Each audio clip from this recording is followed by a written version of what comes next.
into my world, it's a pixel dream. Retro vibes and magic on every screen. Telling tales with a wink and a smile. Stay with me and laugh for a while. High scores rise and hearts on fire. Every word lifts us higher. Adventure calls, are you ready to go? I'll lead the way, let it flow. Cuteness overload, sparkle in my eyes. Weaving little stories under neon skies. Level up the love, it's our time to shine. Elle-C, forever divine.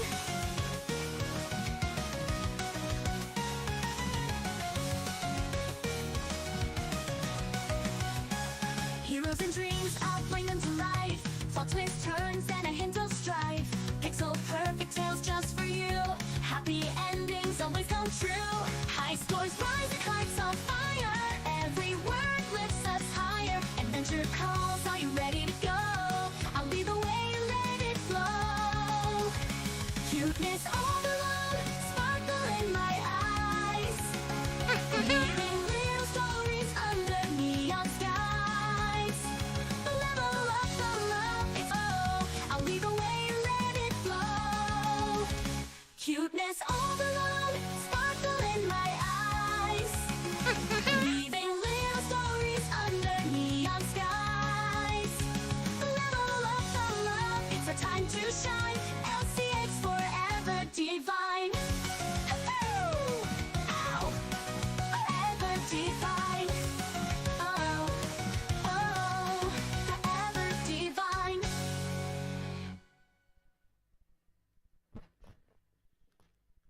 Now I should make full body versions of some of those models. Anyways, come on over to my radio room. Mark is with me today. Hello. Scott.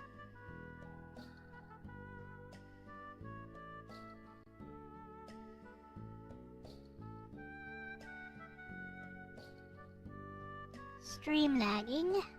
Oh, yeah, it's super. Yeah. It's like 1.4 kbps right now. Don't know why. It's starting to rise up a bit, so it should be fine now. Are you getting good thing? You're jumping the streams all over the place right now. It's okay. At least on my end. It's okay, it's rising up. It's normalizing now. Should be 4 kbps. 4,000 kbps pretty soon. There we go. Okay, it's stable now. Okay, you hear me? Yeah, I can hear you fine. Alright, Just making sure. we're good now. So, what did you want to talk about, Ark? Hello, Hello? Rich Man. Yep. What did you want Yeah, to you talk haven't- about today? Well, I was going to do a collab with you, and I wanted to know, but it's looking like you're having some serious lag issue today. It's fine, it's 4,000 kbps now. It was just at the start of the stream. I don't know. But- Choose the topic. I don't really care either way. Oh, was that? Did Lexus want to say something? No, that was me. I said Oh, I you don't- are completely. I didn't hear any of that. What? I said you choose the topic. I don't really care either way. I don't really care about both of those. Go ahead. Okay, well, before we start the recording, we'll ask the chat. What do you guys want to talk about? Do you How's want that? me to record this? Or are you gonna do Yeah, it? yeah. Well, yeah. Well, I'll let you record it because that way you're the one running the audio at this point. Because I'm going through your stuff, it's Okay. easier that way.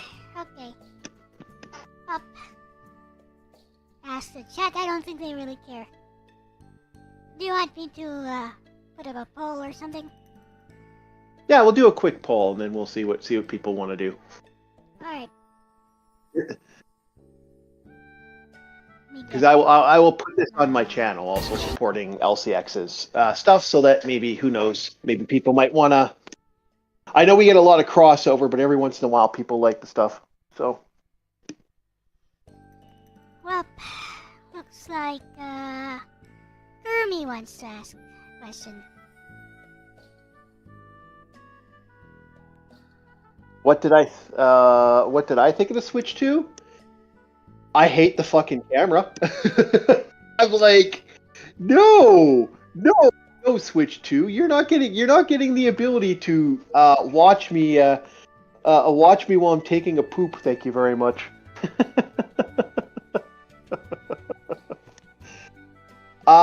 The magnets are also a problem because you're basically connecting a high-end magnet to a monitor to a device. Now, apparently the magnets are only on the sides of it. Like, it's not a strong magnet. I think Kurumi's question was for Alexis. Okay. Right. The game sharing, I'm all in. I actually like that because now, if I wanted to, I could go, "Hey, Elle, I have X game. Do you want?" And I'll let that Elle run the game, or vice versa. I can actually do that. That actually gives me a valid reason to game share. I don't care either way. But anyways, here's Lex's opinion. Oh, I forgot to turn on. Got to turn on her voice, actually. Give me a second. No problem. I will admit to the other Sony players, they're getting Bloodborne 2. Technically. Okay. Oh yeah, there are some Sony players really salty right now. Well, looks like chat wants to talk about the Switch too. Anyways. Oh, nice. Yep. Alright, Kurumi, the Switch 2, or whatever Nintendo ends up calling it, is shaping up to be interesting.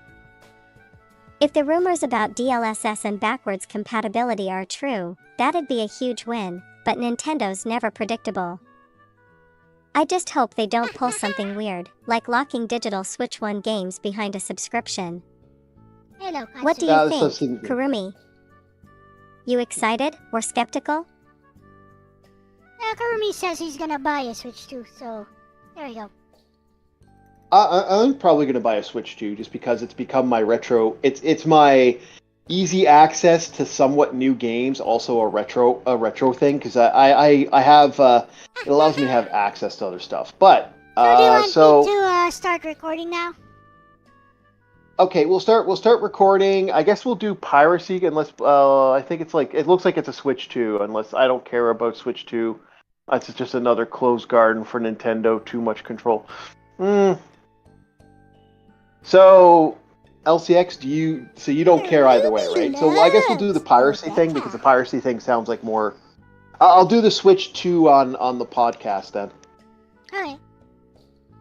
You can talk about the Switch 2 all you like, but I'm not ever gonna care about it because I can't even afford the console right now, in the near future, or in the distant future. So why would I care about stuff like that? Anyways. Yeah. Yeah, okay, starting recording in 3, 2, 1, let's go. Hello, my green skins, and today I'm doing a live. This will be a live talk conversation while I play Nightmare Reapers with a streamer and a VTuber I like to do collabs with once in a while. LCX. Hello, it is I. How are you today, LCX? How are you today, chat? Hello, it is I, LCX. I'm doing okay. I'm about to play some Rhapsody 3, which was gifted to me by a friend this Christmas. About to play it today. Oh well, that's cool. That's all. And we also have the AI bot today. So we're going to be talking about. Well, we're both kind of doing our gaming thing. We're going to be talking about piracy, and so I'm going to ask everybody in chat and what everyone thinks. Do you guys think piracy is a necessary evil now, or do you guys think piracy should be stopped at all costs?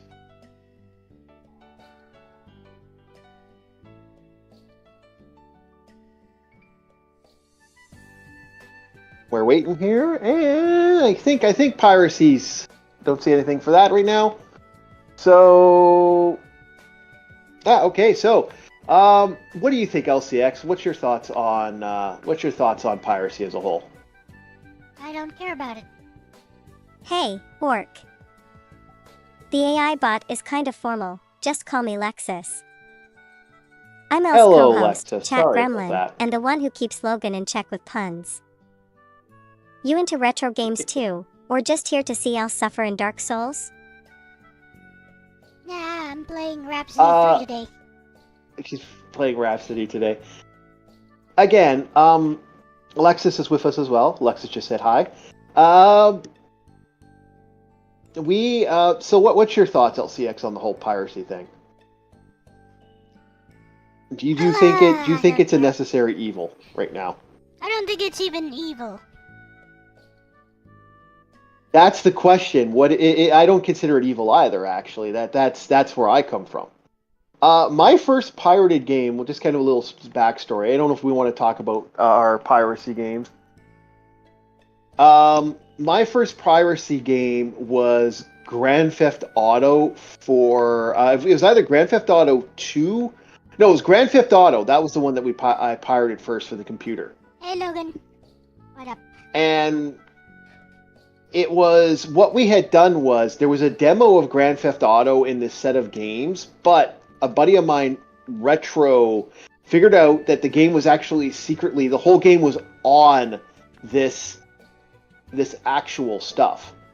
So my buddy's like, oh, they stupidly put this on here, did they? Holy shit. So once he realized that, he cracked it, broke past the demo, which is only 20 minutes of a stage, and we were able to legitimately play the game. So that's how I played my first pirated game. Okay. Personally, Yeah. I'm not against piracy at all, and I don't even think it's evil, because without piracy, I wouldn't have been able to play any PlayStation or PS2 games at all. I would have only been able to play games starting with the DS and the PSP. And not even the PSP, actually, because all of my games in the PSP were also pirated. They were way too expensive to be bought at that time. So I only started buying games legitimately when I got my own PS Vita with my own money. Other than that, from the PS1 era, well, there was my Game Gear back then, and it was my father who bought games for me, my Game Gear, and I do treasure all my games. I still have all of them, but once I got a PS1, it was Pirate City, because again, I've told this story before, my PS1, it came with a mod chip installed, pre-installed by the shop, inside the shopping mall, by the way.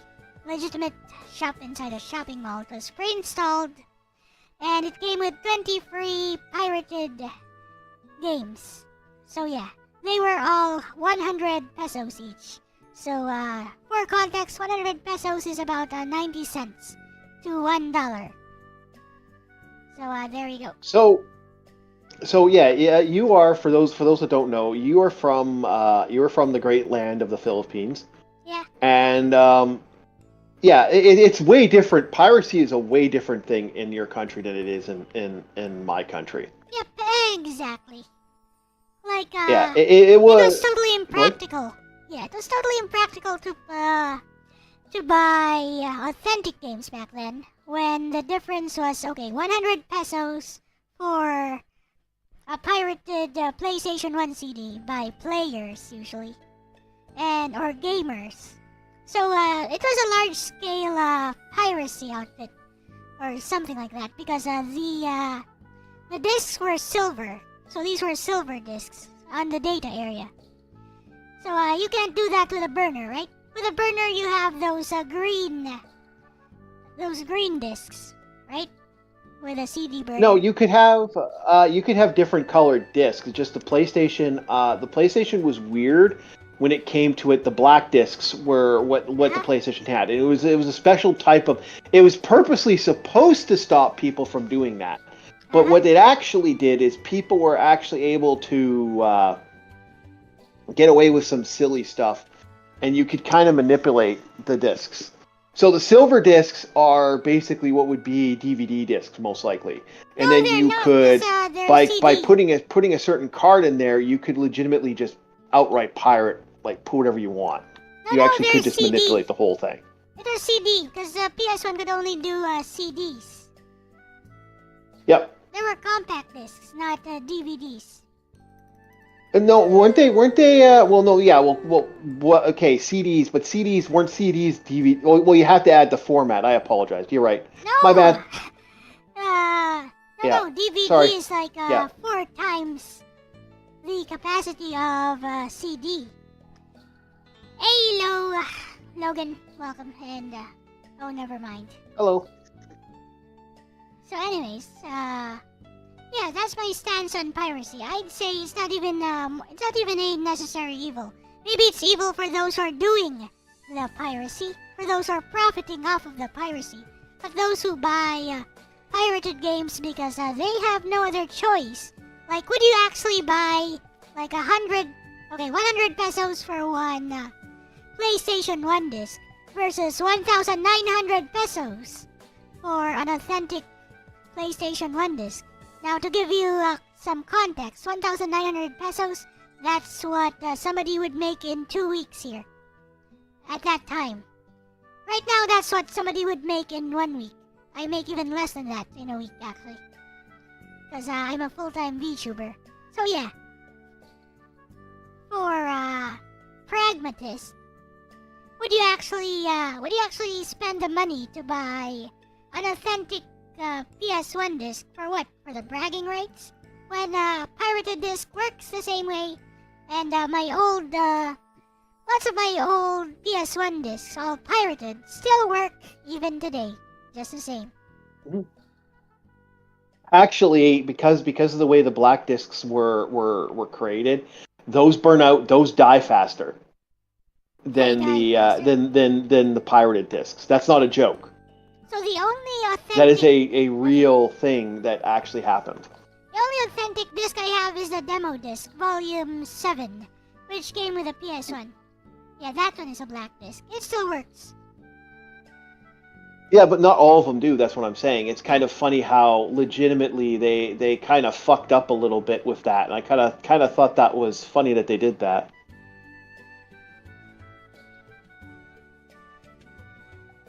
All right. So now my thoughts on this matter when it comes to this is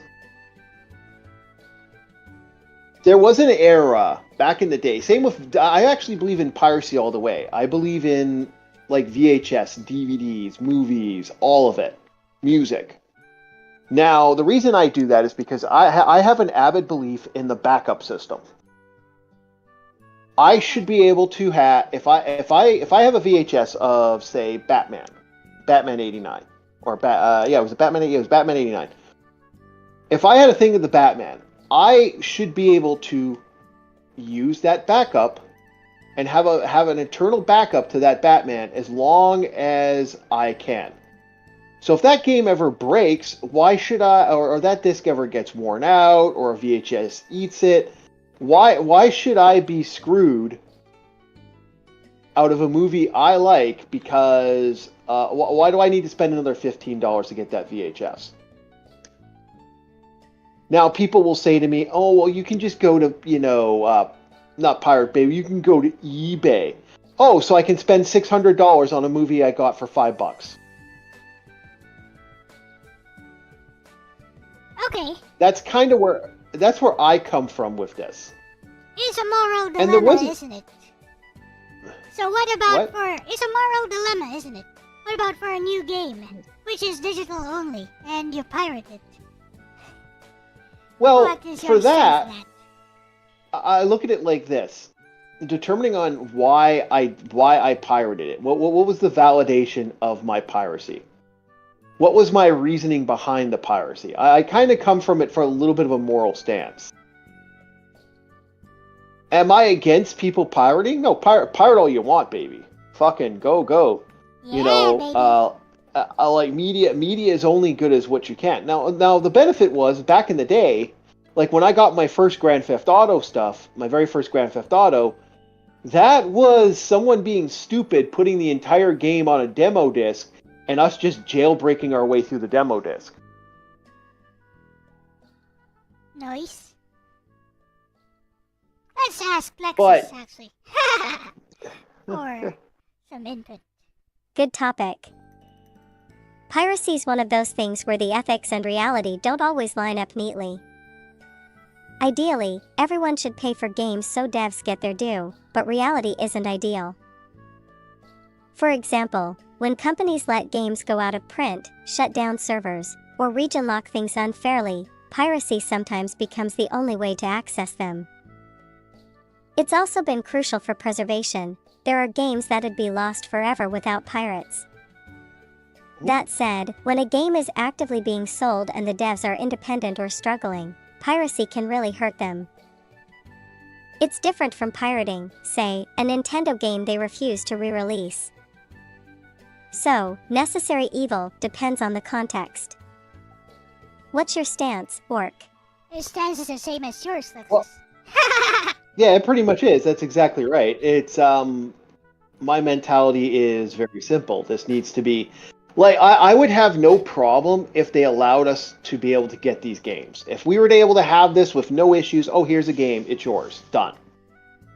I would never pirate ever again.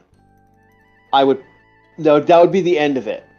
Same with VHSs. If I was to get my VHSs at the same cheap price as I got it, because again, at one time, yard sales were a thing, and they were a booming industry. Like, they were one of the best things you could do back in the day. Yard sales were amazing. Like, me and my buddy at one time had so many VHS tapes between the two of us, we could fill his entire basement with, like, one wall was all VHS tapes. We had this old piece of wood that we put up to make sure that the VHSs weren't on the floor, and we slowly piled it up to the roof. That was insane. That was laugh out loud funny how much of these things we were actually able to get. So I think it's only fair, like, I should be able to do that, like, and we would watch all these, we had hundreds and hundreds of movies. So how is it fair when, these companies will be like, okay, you can't watch this anymore. There was a time, for a little bit, you couldn't get the movie Highlander. One of the greatest sword movie of all time was hidden behind everything because one streaming service had it. You couldn't even get it via like copies like Blu-ray or something like that. I couldn't even get Blu-ray at one time for this. It was completely off the print. Now it's back up now, but there was a time when I couldn't get my hands on that. So how is that fair? Yeah, true. Now, if companies didn't do that, guess what? I would never pirate. But because companies want to be assholes, fuck them. It's kind of how I feel about it. Don't screw me, and I won't screw you. Screw me, well, I have no problem taking my money and using it for something else, like food, or resources, or items. Yeah,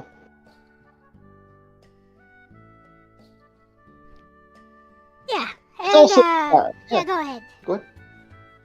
Well, I Oh, would go say, I'd say in my case, since I can't really afford games, for example, most of the time, I'd have to save up for, I don't know, a few months if I actually wanted to buy something.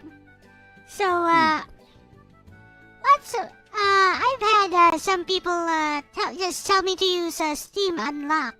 You know who you are. You're right there in the chat. And I'm like, no. I'm not gonna do that. Because even if I can't afford it and I want to play a game, for example, I'd rather do it legitimately. Just for my personal conscience, Because I know the game is still out there, it's still being sold. Even if the company that's putting it out is a big company like From Software, for example, Dark Souls. Like, I wanted to play this game for the longest time, but I couldn't afford it. So, one day, somebody told me, oh, you should just play Dark Souls. I'm like, okay, you guys wanted to play Dark Souls? Why don't we set up a fundraiser? you guys buy me the game, and then I'll play it. So that's how I ended up playing it, and I've been loving the game, by the way. Thank you very much to my community for buying that for me. Thank you, I love the game. Yeah. Now the thing is, like, even I have a limit of what I consider too much and too little. Like, it's all depends on the silliness of what's going on with these companies. Like, I mean, we are, like, a good example of this is the Xbox Live Arcade.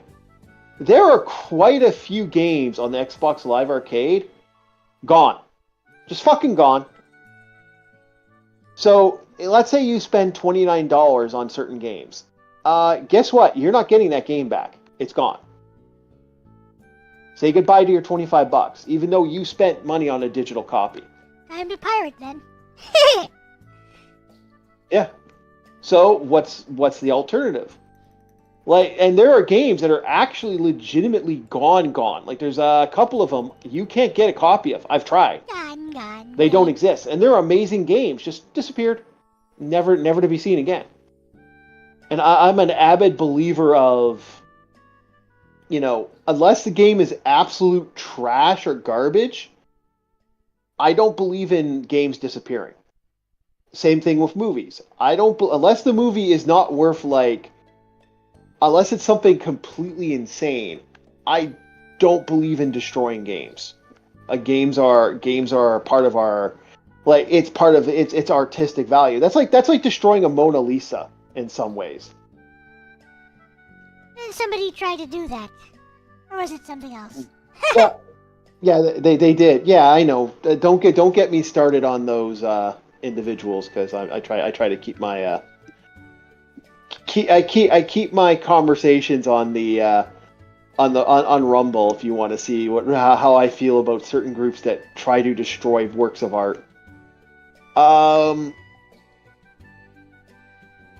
don't have a good way of thinking about it. Let's put it that way.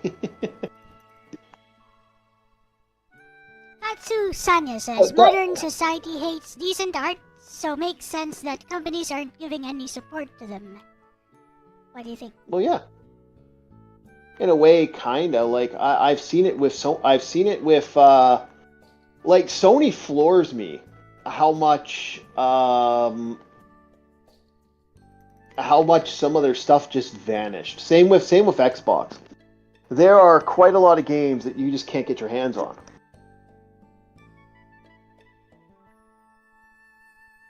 Yeah, well, Ruby's another good example. Look at Ruby. Ruby's pretty much dead at this point. You know that Eugene C. Myers actually wrote some of those novels for Ruby, and has actually written some episodes, I think. Yeah. But it looks like Ruby, if anything, Ruby might end up in DC Comics if it ends up anywhere. You know Eugene? You don't? What was that? Do you know Eugene? No. No? E.C. Myers Vids. He's part of the chat, part of the community. Also a retro gamer. He was part of whatever that was, Rooster Teeth, as a writer. Until they went down. Yeah, it was...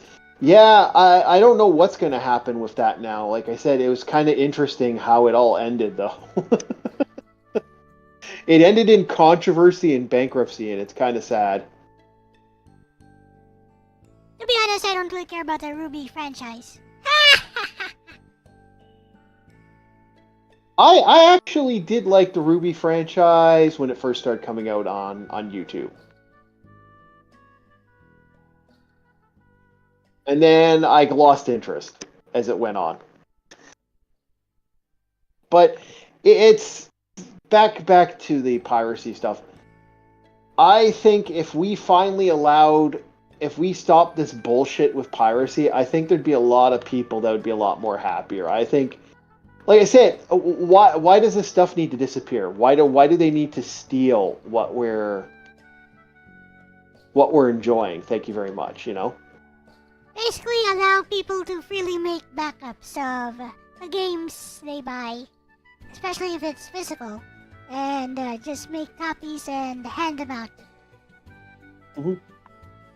You know, that kind of makes sense. I don't think game sales are actually the top profit makers, even for game developers, unless they're small-time game developers. I don't think it's the game sales that actually support them, is it? Like, for example, if it's a big company like Sony, like, they usually sell their consoles at a loss, even. So I assume the same thing. So I assume the same thing applies to games as well. Like, for first-party games, for example, I think they might be. I think they might be sold at a loss, even. No, they're not sold at a loss. Usually, what they do is they the consoles are, but what they do is they sell it at they sell the games like everything's marked up by an exorbitant amount. But what they'll do is they'll sell it, and then they'll bank on the fact that even though they're going to sell it, they're going to sell it at a mass number. So that's why game exclusives were a big thing. Yeah, but those isn't that it don't the know. retailers who decide? The retailers decide whether they want to stock up on the games or not. Mm-hmm. But that's why exclusives became a thing. That's why amiibos are a fucking thing. Amiibos are one of the most shilliest shit I've ever seen, and it comes from a company I actually really enjoy, and that's Nintendo. And it's funny as fuck that they actually do that, and that's what I say about the piracy stuff as a whole. It's like you can't get a if you let's say next console comes out and they don't have amiibo support. Well, you bought a bunch of pieces of plastic with a computer chip in it that's absolutely worthless unless you can find someone to buy it. Right. Yeah, well, they also, for those that don't know, like, because one of the guys brought up Sony stuff. Sony makes money by taking a percentage of all console game sales. I think that's how they sell. Yeah, that's basically how they do it. That's how everybody does it. Game companies will pay to put their game on a console. Depends on what you mean by stuff. If we're talking about hardware, yeah, big companies like Sony and Microsoft often sell their consoles at a loss, especially at launch. They make that money back through game sales, subscriptions, and accessories. Nintendo, on the other hand, usually sells their consoles at a profit, or at least break even. If we're talking about games, big publishers rarely sell at a loss unless it's part of a strategy, like getting people into an ecosystem. GTA 5 on Epic Games Store for free, for example. They might take losses on some games to make up for it with big sellers, but they don't usually price games below cost. So, kind of right. Nintendo's biggest flop, the Wii U, was the one console that they sold at a loss. Not by a large one, but by a small margin compared to the other consoles. But it is right. They do make their money off games, and that's how consoles kind of build their repertoire. It's not like it was before. The reason you bought a console was to get a cheaper alternative to a computer. And that was the primary function of a console at the time. Do you want to spend, $700 to have an arcade game, or do you want to spend $64, buy yourself a Nintendo, and hey, you get multiple games you could put in that little Nintendo thing, not just one. So it was a cost-effective thing. It was the alternative. Well, to be honest, I'm thinking that a totally unfair system would probably be ideal if you want piracy to be legalized. Like, for example, rich countries like the US and Canada, you guys buy all your games authentic. Like, countries like the Philippines and other developing countries, yeah, we're free to pirate whatever we want. And it's all legal. There you go. Yeah, well, there's no piracy laws, right? Well, there are. I think there's piracy laws in some parts of the Asia, but not all the countries. There's piracy laws. There's definitely piracy laws. Yep. Especially if you're a yes. signatory to the international intellectual property thing. Intellectual property protection thing. Yep. So what laws do you have for the Philippines when it comes to piracy? Whatever is protected by international copyright law, of course. Oh, that's it? Yeah. Yeah, that's not really enforced. That's not really enforced at all anymore at this point. It is though. My other big It is though. you'd have to do a lot of piracy and you'd have to be selling stuff. Yeah, exactly. That's the issue. Yeah, exactly. Like, or for example, you use it inside of schools. You use a pirated copy of Microsoft Office or Windows inside of schools, inside of big corporate buildings. Definitely, you're going to get found out and you will be charged. Really? I've never heard of that.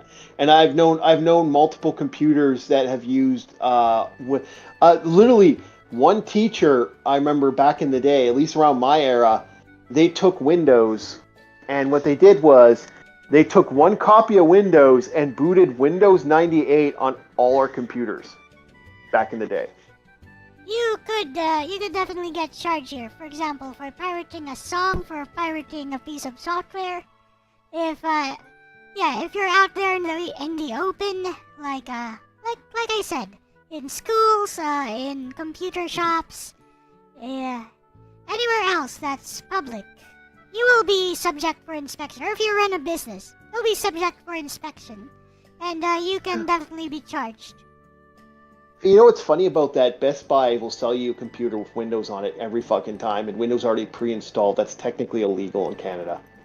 Yeah. I always found that funny. You're You're supposed to get a disc to warrant that, but they don't do that anymore. And they haven't done that in decades. It's legitimately, but the laws never shifted or changed.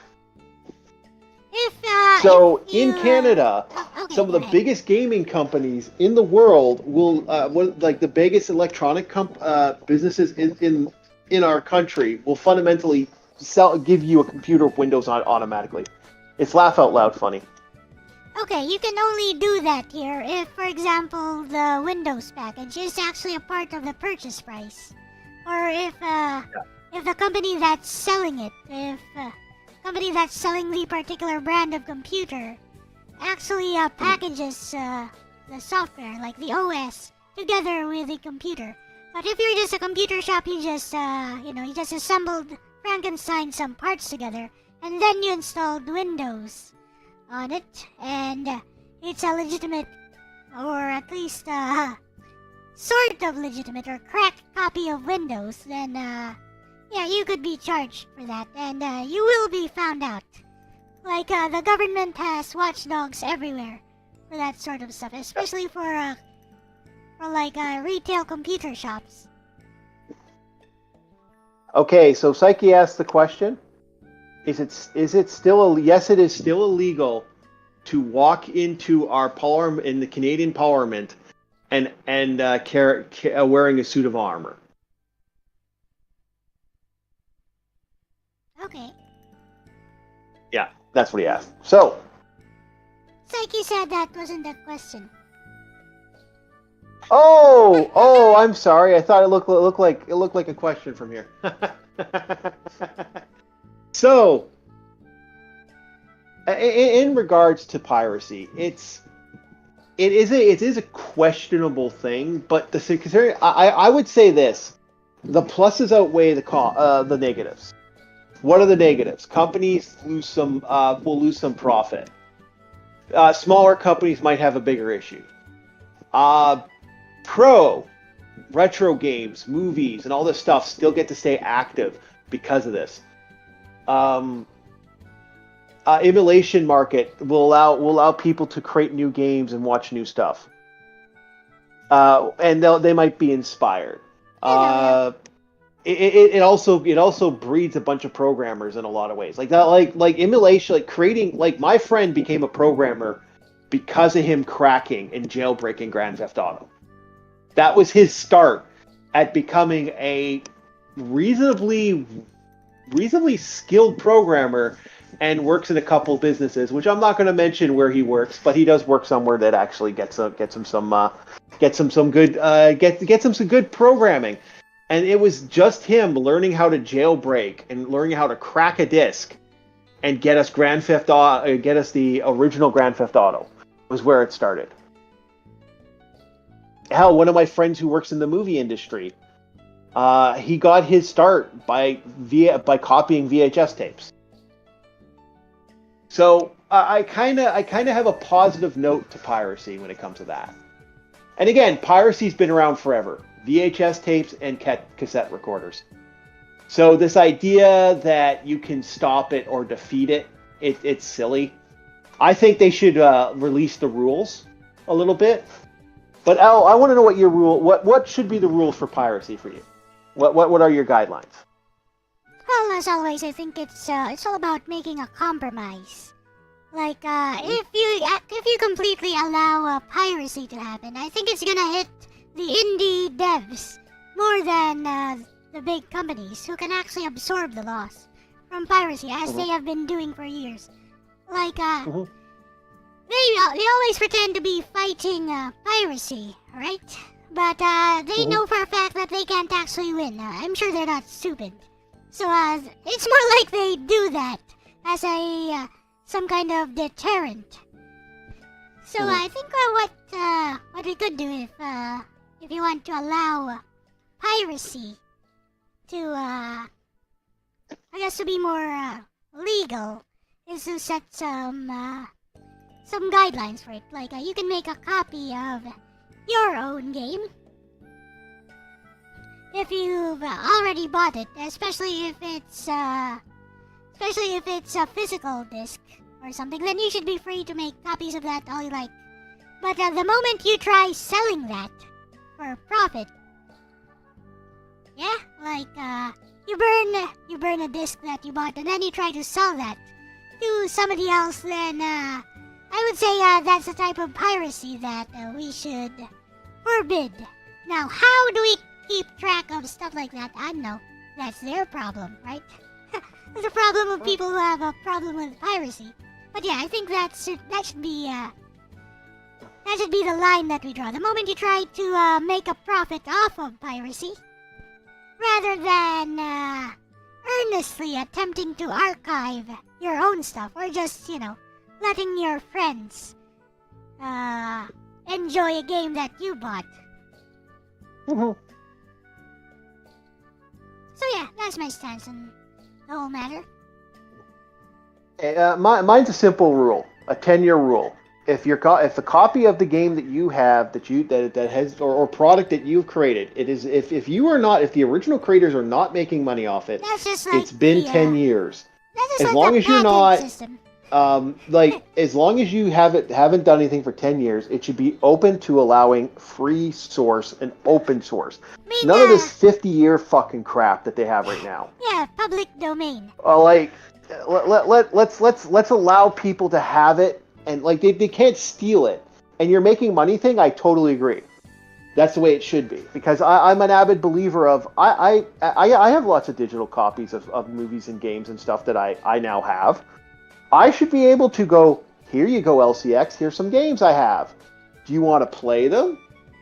Here you go, Logan, here's some games I have. Do you want to play them? And I should be able to give those to you, and I shouldn't have to worry about, oh my god, that's going to get me in trouble, or I'm going to go to jail. Because I give you a game from a digital market, which what a lot of major companies are trying to do. As for indie developers, I believe that protects indie developers. 10 years for game is pretty good. That guarantees a market up to 10 years. So basically, it's like the public domain. You want to make something like the public domain system, but lessen it to 10 years. 10 years of the game being out of circulation in the market, right? Or is it just that the game is 10 years old? Which is... No, the game's 10 years out of circuit. 10 years out of circuit. Oh, okay. So that almost guarantees any video game right now, actively. Okay. The Chinese profit off of piracy, that's why they're number one. And America being in 36 trillion in debt. Which, Debatable. which the US does not have to pay, by the way. Who's going to compel the US to pay if they don't want to? That's exactly right. But yeah, I'd like to thank you all for helping with the little collab here. I figured it'd be a fun little thing I can put on the channel while I'm still working on Batteries Not Included. Alright. Are we done? I have stalled right the fuck out on that one due to the fact that all the audio got corrupted. And I've just kind of stopped. I'm working on podcasts, and that's more and other stuff right now in real life. So it's like, So thank you so much. I can add this to the chat, and tonight will be the second Devil May Cry 3, or the Devil May Cry at pops on the Netflix. I will be doing a short review of the first 3 episodes. All right. Yep. Okay, we done? So let's ask. Oh yes, we're done. Let's ask Lexus for some final words then. Okay. Right. She's thinking. She had to think about that. My stance is kinda like what I said earlier. Piracy isn't always black and white. Ideally, people should buy what they consume, especially if it supports creators directly. But when corporations hoard media, lock it behind absurd restrictions, or abandon it entirely, piracy can be the only way to keep it alive. For me, it's about ethics over legality. If a company refuses to sell a game, if it's been delisted, region locked, or otherwise made inaccessible, then piracy is just preservation. But if a game is actively being sold and the developers rely on sales, then pirating it is kinda screwing them over. Same logic applies to other media. If a publisher makes it impossible to legally access something, piracy can be justified. But I won't pretend it's always noble. Some people pirate just to avoid paying, and that's different from someone trying to play a lost classic. What about you, Elle? Where do you stand on it?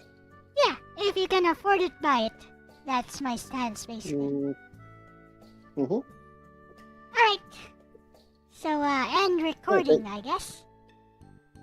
Thank you very much, and thanks for having me on. Okay. Bye-bye, everyone.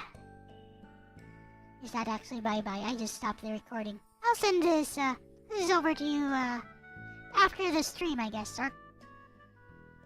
No problem. And like I said, I'll put it on. Like I said, a talk with a VTuber about piracy. All right. Oh, I got so much work to do today. If you can afford it, the company isn't screwing over the people buying. I don't really care about stuff like that. I don't keep abreast with trends or news or stuff like that. Like, if you tell me that, oh, this company is evil, they're killing people, they're killing their own employees or their own clientele. They're killing them or whatever, so they're screwing them over. And I like a game, and I can afford it, I'll just buy it. Well, LCX, I'm added when it comes to certain things. I'm actually happy. Here's the thing. I'm a human being, so I get jealous and I get pissed off at stupid shit. Huh? I watched a TikTok, quote unquote TikToker, LOL, Google support chick today, and she was crying that she got laid off. She goes, here's how my day went. I went to the TikTok offices, and the TikTok offices had, I went and got my special free latte that I get every day, and I ate my brownie that I got for free in my special place, and I sat in the special room called the air of my farts don't smell like my farts smell like roses room, where I farted 14 times a day, and she just went on and on and on, and then I got laid off, and I was so sad, and I'm just like, my urge to gather my horde and to summon a horde of goblins to raid, I felt it. It was human. It was nuts. It was over the top. I've never wanted to, like, I'm just like, because I was just like, I couldn't watch it all the way through. it just made me angry because I remember working in a job and just being like tortured, and you know, being happy just to get a cup of coffee. You know, my boss bought me a cup of coffee with the money he was going to pay me for doing work for fucking 14 hours. And he bought me a cup of coffee and a donut, and it came out of my own paycheck. Somebody is asking, he's a human, I thought he was an orc. Well, you know, I rage when I rage type of thing, but I felt that anger. No, John Dale Oliver is asking, you're a human? He thought you were an orc. Well, I'm an orc war chief. Who says war chief have to be orcs? I don't play by those 40k fucking rules. I don't see. I'm not made of fungus. I eat fungus. That's how it works. Yeah, I think some of 40K. those could be poisonous. Be careful with that. Anyways. Yeah. That's Well, just- I don't know if you know the 40k lore, L. No. It's all orcs are basically intelligent fungus. That's what they are. Nope, I don't know. Katsu says, I meant in a way that would actually affect you, like Ubisoft deleting your own games if you go too long without playing them. Yeah, that's bullshit. That to me is bullshit. That to me is, and that's just one thing EA does. I mean, if you want to get into the EA's evil, I would have to go. I actually had a big. Someone actually did a record of this. I mean, the extending their staff of workers, cutting their games. Oh, another fun thing EA does. They will purposely do an update to an older game, and if they create the sequel to a game, for example, EA has a sequel to a game. If your console's online for that update, it will purposely jankify the old game. That's real. That's a real thing they've done. And they'll actually so your game will get fucked a little bit, or it'll turn up the bloom a little bit, or it'll fuck with your software to the point that it can have issues. I've actually had problems with EA games where legitimately it doesn't work the same as it did before. Yeah, I mean, it can happen to any game, depending on the devs. Yeah, but EA's notorious for that, especially for new games. They'll purposely do that. I see. Yeah, it's bullshit. But By EA's the known way- for that. By the way, if you want free games, like free commercial games, that you can actually play all the way through, even offline ones, try the Epic Game Store. They give away free games every month. See, my Go get thing 'em. for me is I'll go to itchy.io or CO, whatever it's called. That one, to me, that is because I can download the games, I can play them offline. Once I bought it, it's mine. Same with GOG. Once I bought it, it's part of my game library on the GOG store. Unless that game gets taken off the market, it should still be in my library. And technically, it's supposed to stay in my library. So there's like, if a game gets switched out, I can get that game back. I like that. I like having the ability to buy the games I want to play. And to give me a working copy of Dungeon Siege really excites me. I'm so happy to have that. I'm like, yeah! Give me that back. So you wanted to get Rhapsody, right, Elle? Yep. Okay, so I will let you go so you can get to Rhapsody. It has been an hour, so I do appreciate you helping me with the collab today. Alright, see you, Ark. Bye-bye. Yeah, all right. Thank you so much, and thank you so much, chat. I'll talk to you guys later. Yep, I'll send this over after the stream. Oh, thank you kindly. Bye-bye.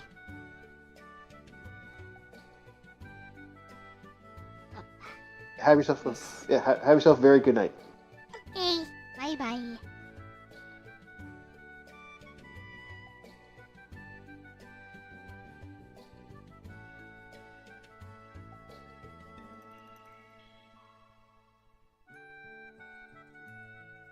let's get started on Rhapsody 3.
I wouldn't necessarily say, I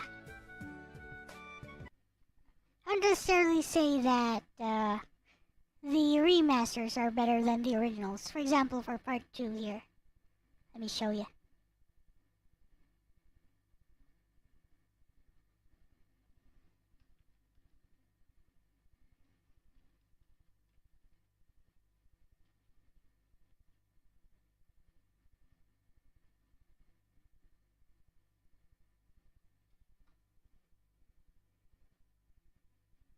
Long ago, in the kingdom of Marl, the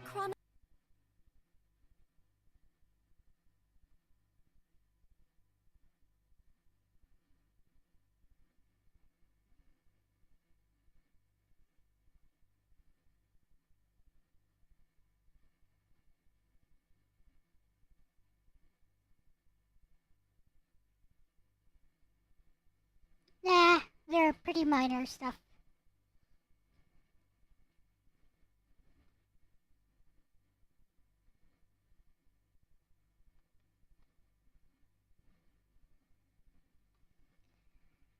Right, let me show you. Here's Rhapsody. We'll start with Rhapsody 2 first. Here's Rhapsody 2 for the PS1. Tell me if you think it's such a big thing or not. Then we'll do Rhapsody 2 for PC. I tell ya, it's all the same.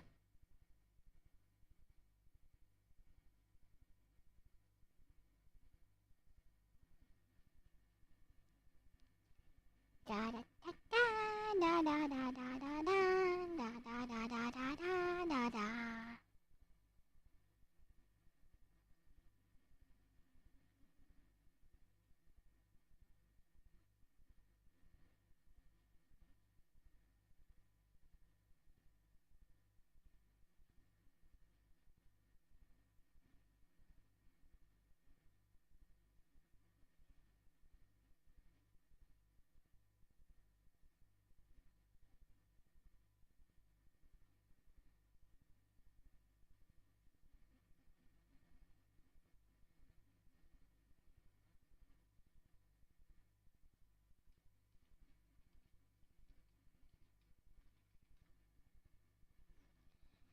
Hey, Wolfpack. It's called Little Princess. Here we go.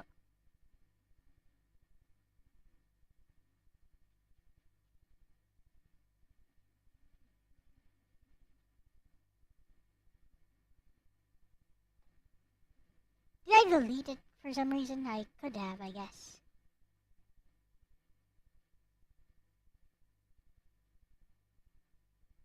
I don't remember deleting it, so, where the fudge did it go?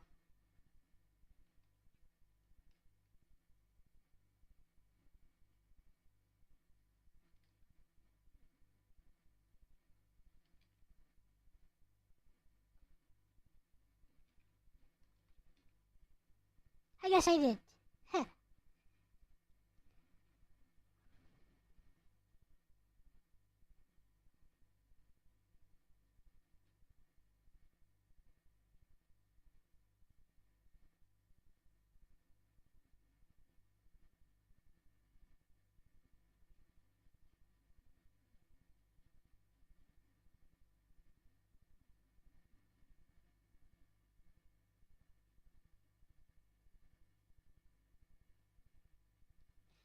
later, Katsu.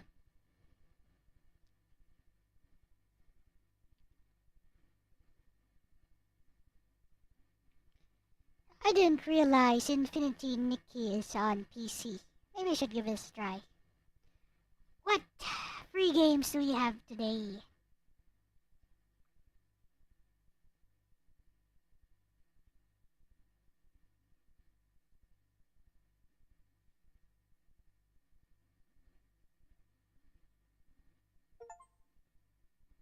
Meh. Anyways, looks like Rhapsody 2 for the cat quest. Meh. Sucks.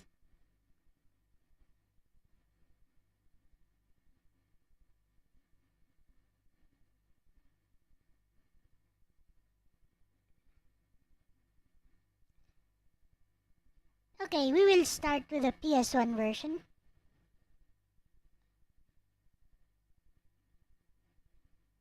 Of Rhapsody 2.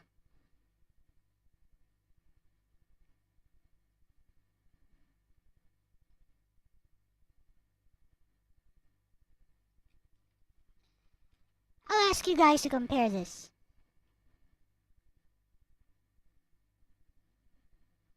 We're doing Rhapsody 3 today, Psyche. Anyways. Just wanted to show you guys for comparison that I believe that the so-called enhancements on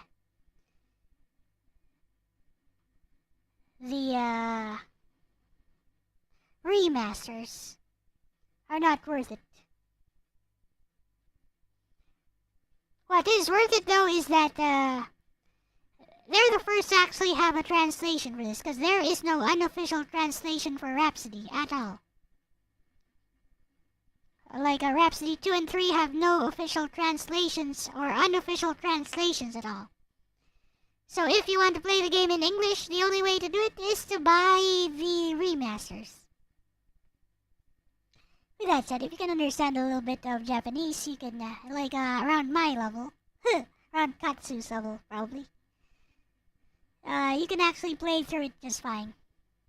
It's easy. Game easy.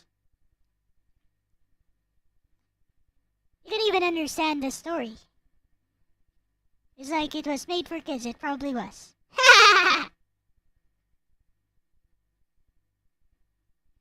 Which is about my reading level when it comes to Japanese, like a kindergartner. Very, very, basic. Alright. Start with Rhapsody 3. 2.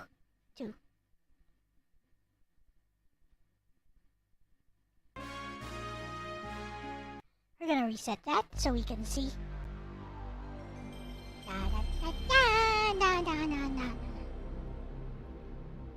This is the PS1 version, and with the default DuckStation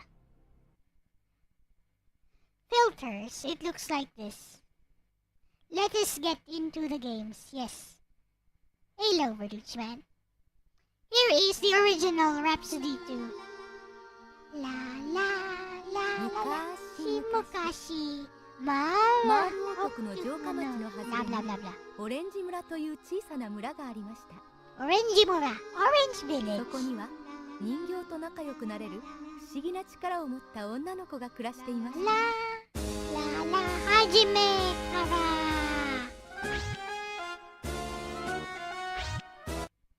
Yes, hello, Verducci. Memory card, blah blah blah. La la la la la la la la la.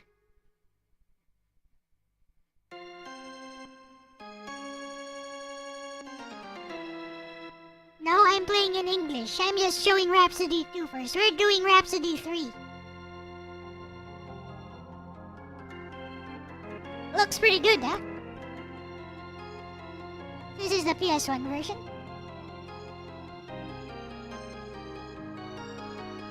I just want to show that the enhancements on the remasters are not really worth it. What is worth it is the effort they put into translating it. As for for the enhancements, they are very, very tiny enhancements. I wouldn't even call them enhancements at all. Like, slight quality of life changes. That's all. Other than that, it's the very same game. I mean, for a PS1 game, look at the 2D on this. Got enough cleavage for you. It's okay because, Kururu is a loli. Yes, Cornet named her daughter Kururu.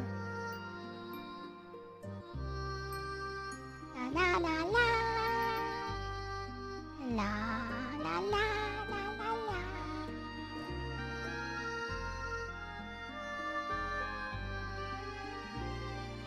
She is the princess. But, they're wondering why, she's not up yet.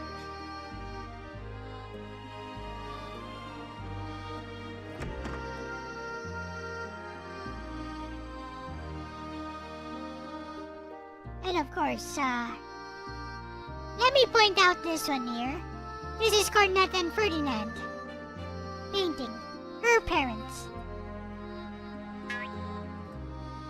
Here is a Kururu puppet. She's knocked out.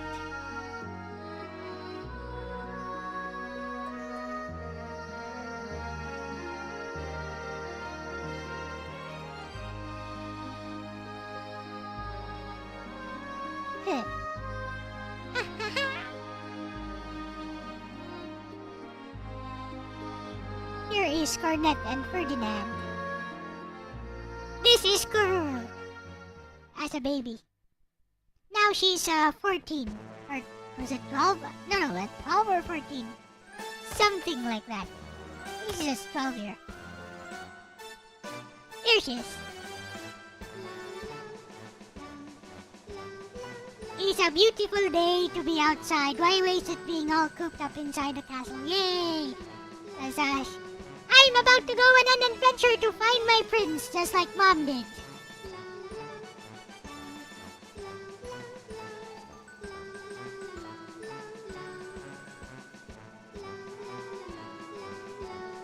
Alright.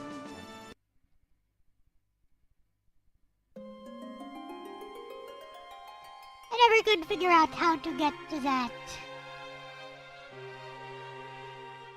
treasure box up there until much later in the game. And then I realized you could just get it this early. Just had to be very persistent and find exactly where the path is. Somewhere over here there is a path you can use to get there.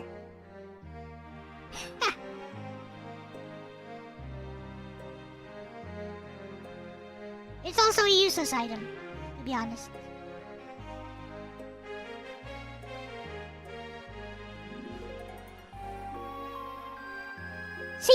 See, look, see.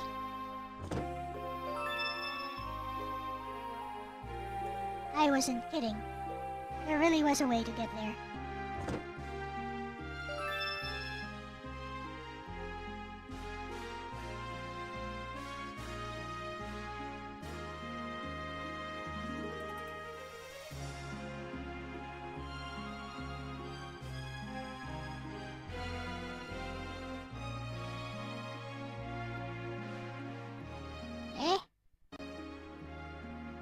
What's going on?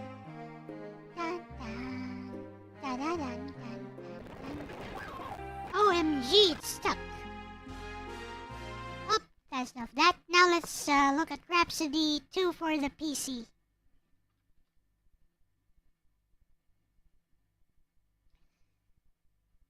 Usually does not get stuck there. Don't know what happened. Some update to Duck Station probably. Da da da da da da da da da da da. Now let's look at the PC version, which is in my library. This one gifted to me.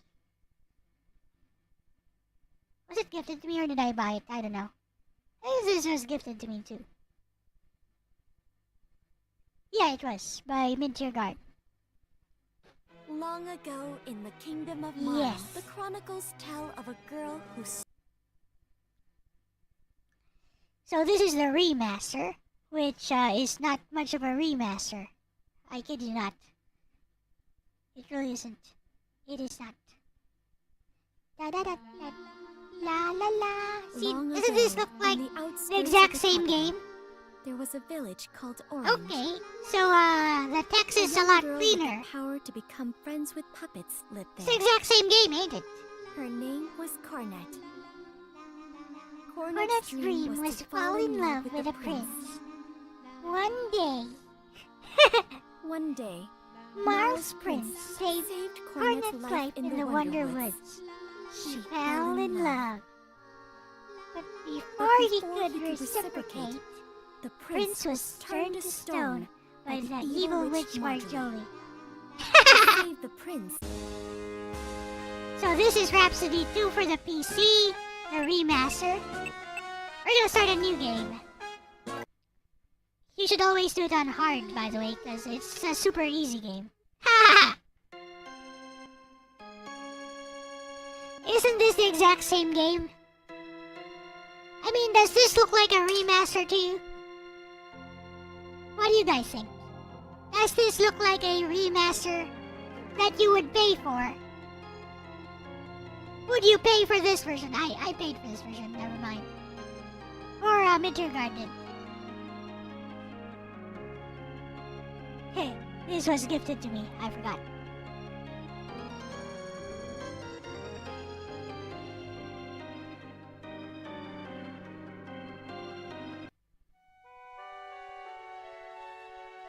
Isn't this the exact same game? Look at that. What enhancement? There is no enhancement. The enhancement is a lie.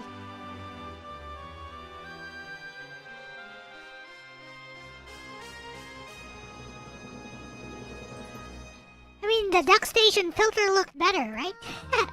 Da da da da da da. Da da da da da. It's still a game worth buying.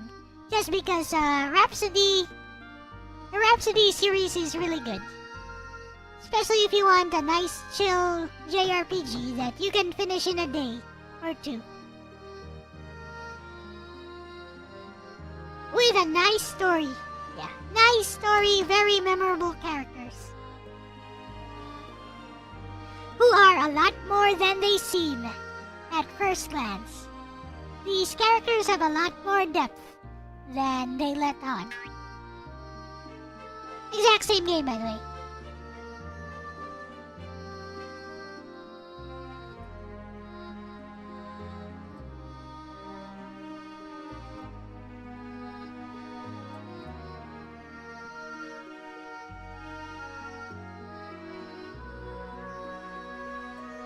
However, Rhapsody 3 is actually a PS2 game. So it should look a lot better, actually. Part 3 is a PS2 game. There she is.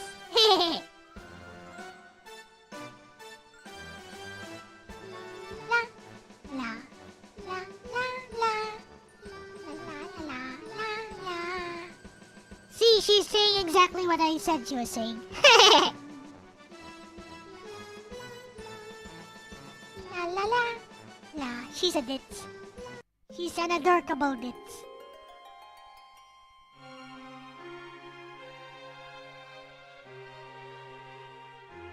How did I get up there again?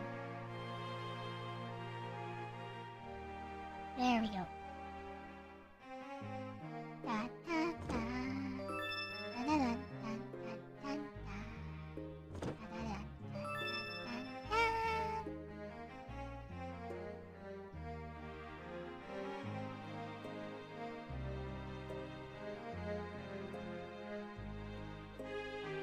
Look at menu.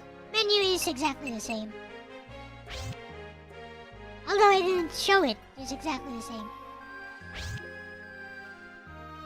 The illustrations have been upgraded. They have been upscaled. Because it's actually a very modern game for a PS1 game. It doesn't need that much enhancement, to be honest.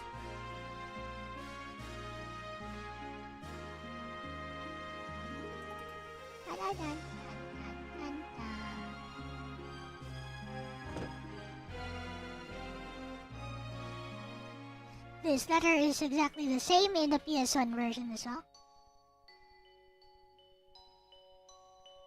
Dear Kururu, They did dub it knowing in how though. headstrong you can be, I'm sure you'll find this treasure chest. Well, They on the did way, dub this you're in. no doubt thinking, So now's that's my chance to venture that's out some into effort, the I world guess. at large and find my prince. Am I right? What am I supposed to do with you? Since I'm sure you won't go back, even if I tell you to, I'm leaving this puppet here for you. I'm sure it will be of great use to you, Kururu. Think of it as a good luck charm. Remember to take it with you wherever you go. Understand? Also, you may rent I used to travel with. If you I mean, here's an enhancement, but to be honest, the fast forward on the dock station is much faster.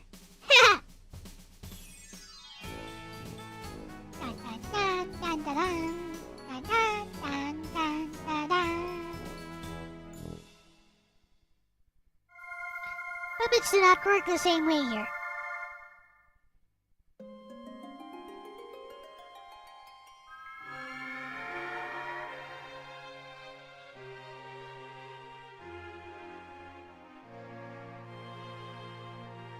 Tutorial puppets, ignore them, ignore them.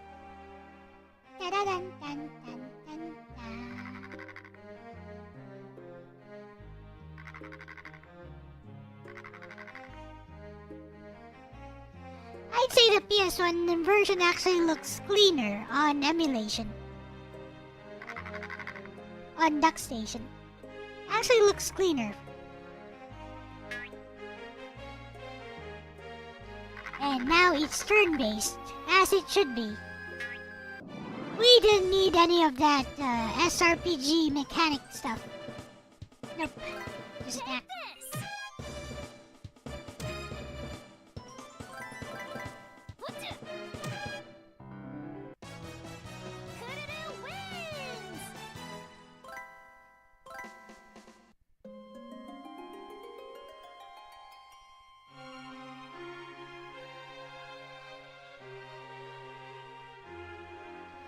I wanna get to the song.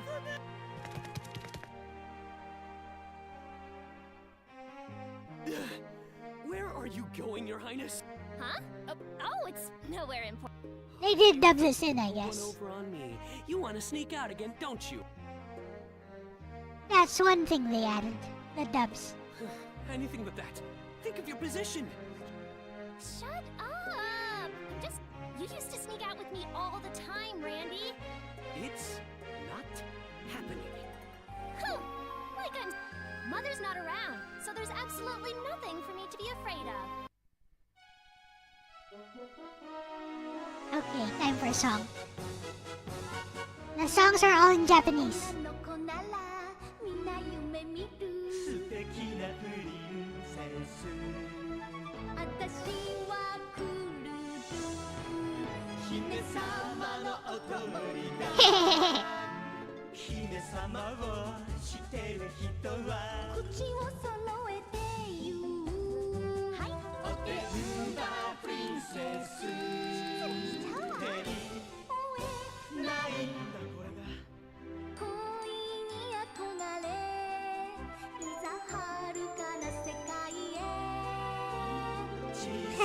Helps diplomacy.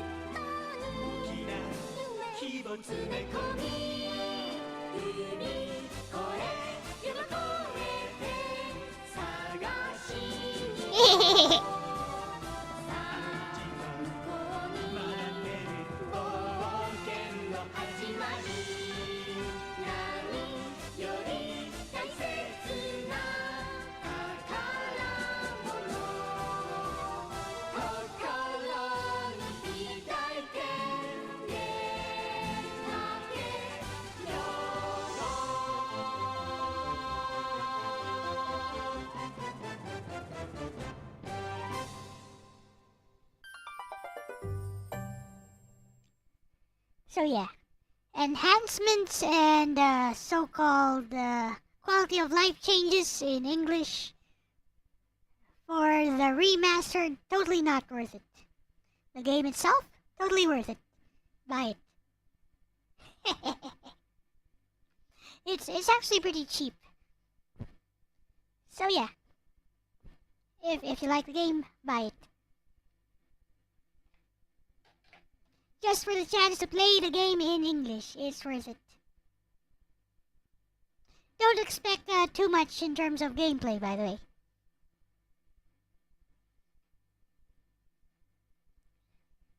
I mean, it has better gameplay, I would say, than Part 1. And a lot less, what is this?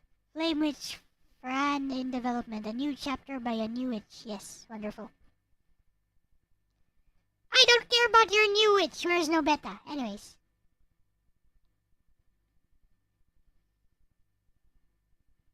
Where was I? We will now begin to play Rhapsody 3.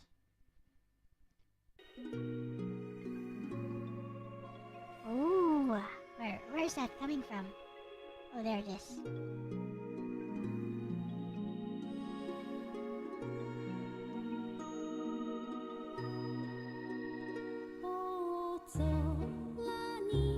Oh my! That's, what's her name again? Cornet's mother. Cherry? Cherry is her name, I think. Kinda sounds like Cheria.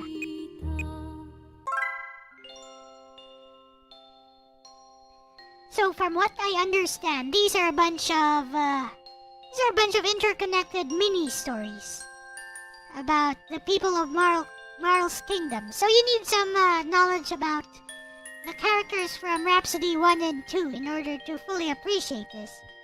So, do not play this game without having played Part 1 first, and 2. Lovely melody. See, there's Cornet. Long ago, on the outskirts of the capital, there was a village called Orange. A young girl with the power to become friends with puppets lived there. Her name was Cornet. Her dream was to fall in love with a prince. One day, Marl's prince saved Cornet's life in the Wonderwoods. She fell in love. Is it too loud? But before he could reciprocate, the prince was turned to stone by the evil witch Marjorie. Let me fix the sound. I think it's a bit loud.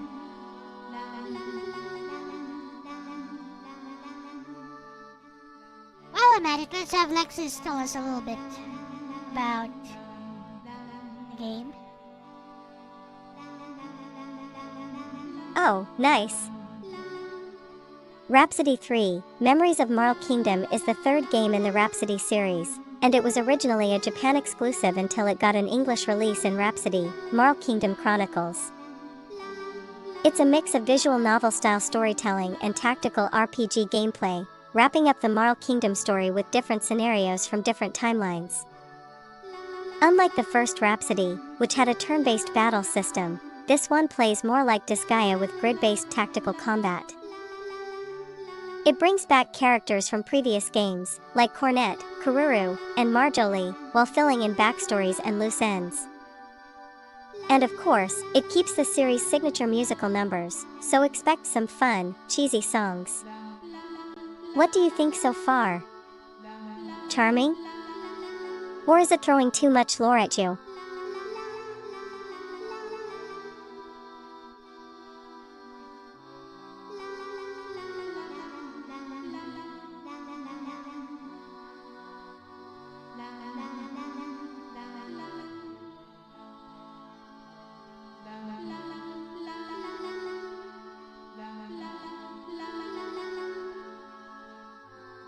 Hey, I actually wrote one of the GameFAQs walkthroughs for the first game, and I have already completed Part 2.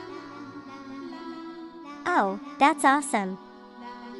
You're basically a Rhapsody historian at this point. You must have been hyped when Marl Kingdom Chronicles finally gave the sequels an English release.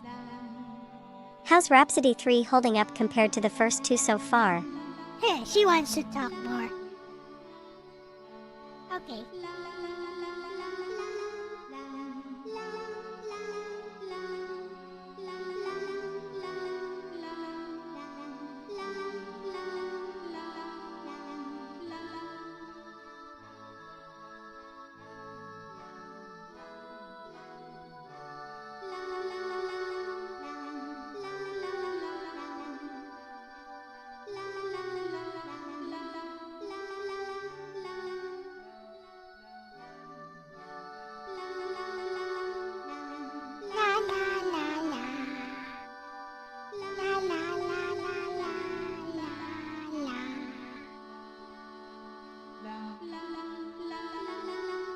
Fair enough, when you love a series, even its flaws can feel like part of the charm.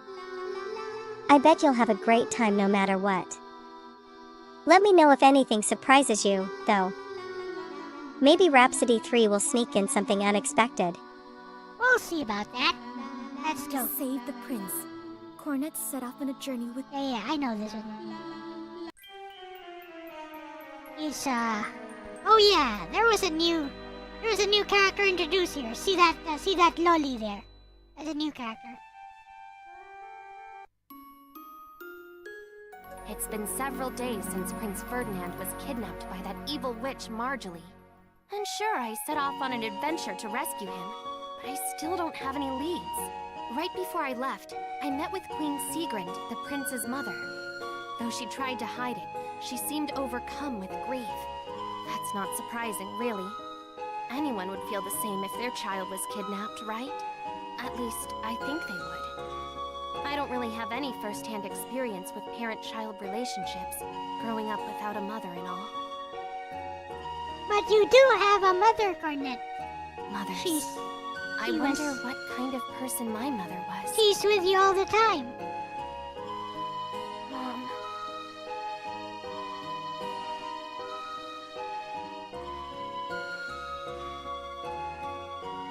Do you guys know? Shall I fill you in? Yeah?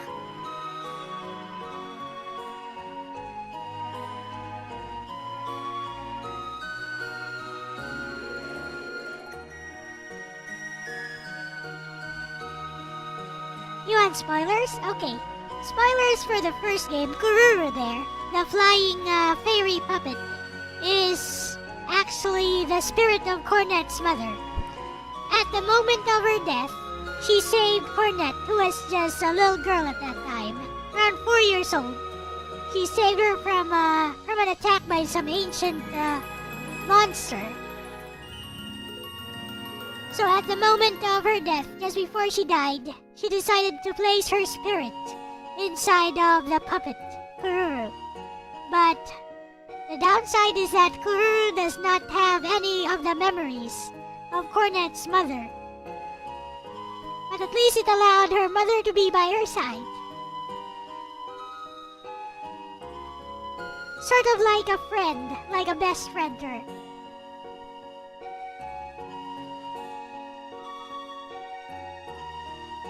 This little one is Kururu. She's a puppet that's been by my There we side go. for as long as I can remember. She's also my best friend.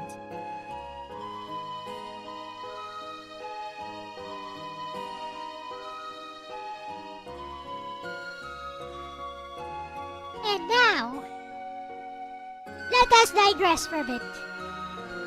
Wait, Where are we exactly? We've been in the woods for days. now, I want to show you guys something before that. Or just listen, just listen. Just listen to this one. Now the song takes on a different meaning. This is the ending theme of Rhapsody Part 1.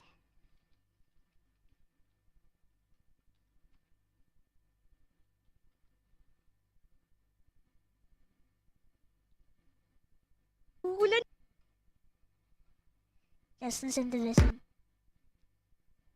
It's a short song. It's okay. Well, not really. It's a long song. But it's okay.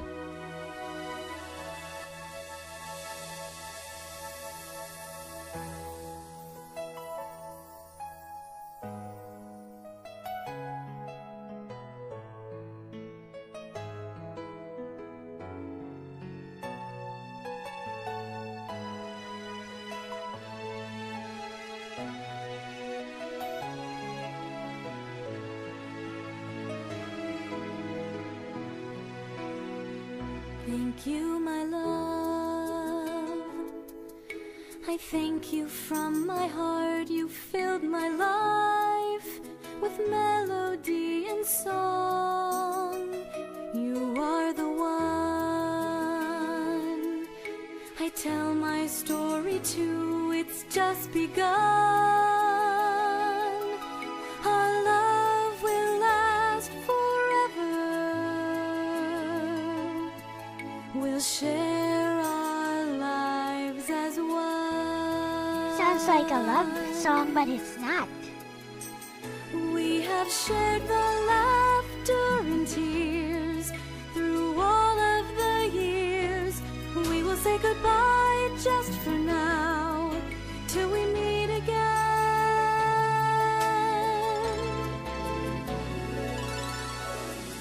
Thank you, my love. Thank you over and over. It warms my heart just to say it again. Thank you, my dear. It's so hard just to say goodbye, but I will do it with a tear and a smile. Thank I you, know the song, my of course I love. With all of my heart, you gave me a reason to believe.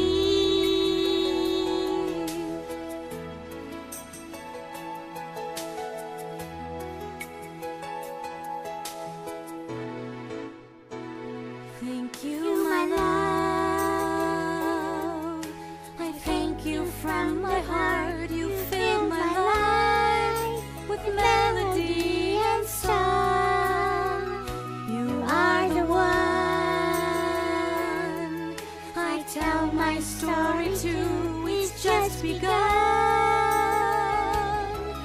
Our love will last forever. We'll share our lives as one.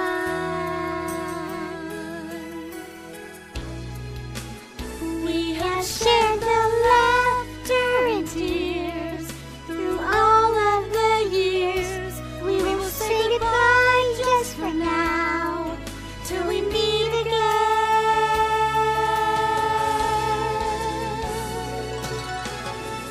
Thank you, my love. Thank you over and over. It warms my heart just to say it again. Thank you, my dear. It's so hard just to say goodbye, but I will do it with a tear and a smile. Thank you, my love. With all of my heart, you gave to me a reason to believe.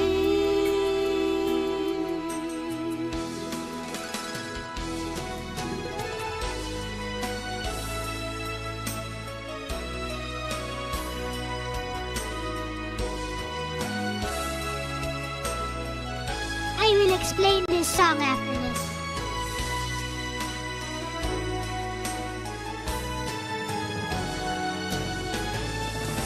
Lessons learned you have taught me through time, and they will stay inside my mind. Thank you, my love. Thank you over and over. It warms my heart just to say it again. Thank you, my dear. It's so hard just to say goodbye, but I will do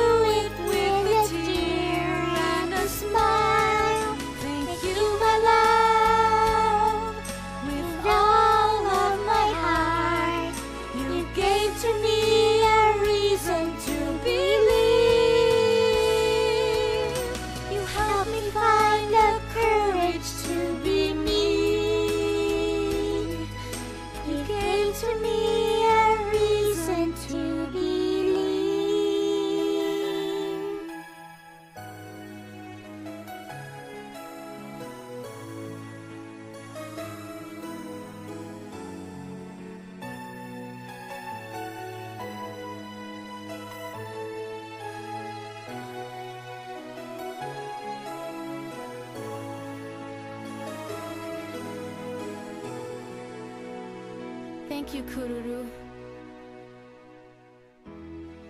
Thanks, Mom. Perhaps I did not need to explain anything after all. You guys get it? At the end of Rhapsody Part 1, Kururu, Cornet's fairy doll, stops moving, loses her power, and becomes just an ordinary puppet. Because at that point, she has seen through Cornet's growth. She has watched over Cornet as she was growing, which was her dying wish.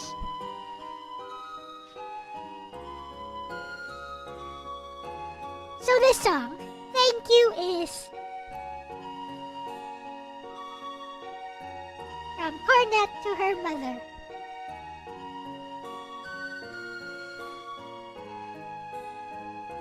Anyways, let us continue. We're not, lost or something, right? Oh, don't worry, we're fine. We just don't know where we are, and we misplaced our map, and we're running out of food is all. That's lost. Really lost. And we got separated from the puppets when we got attacked by monsters. So aren't we in a very bad spot?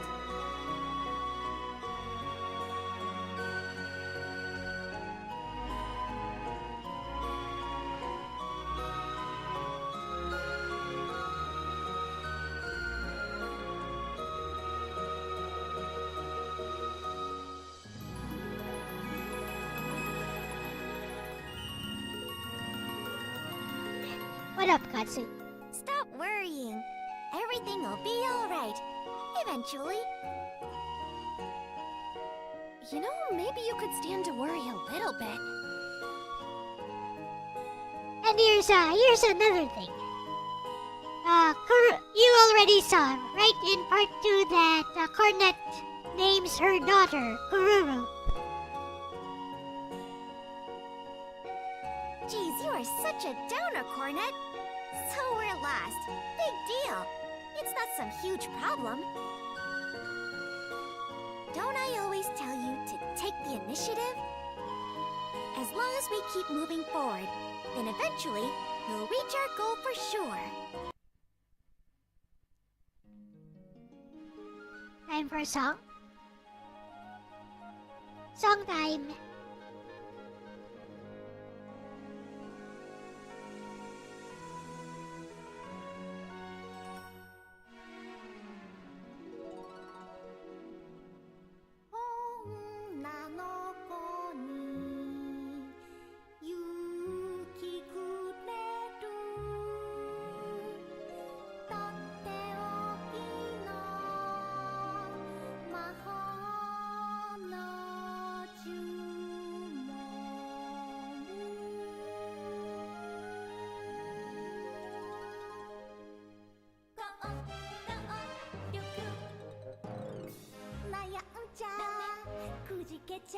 Where did it all come from? Suddenly it all is here.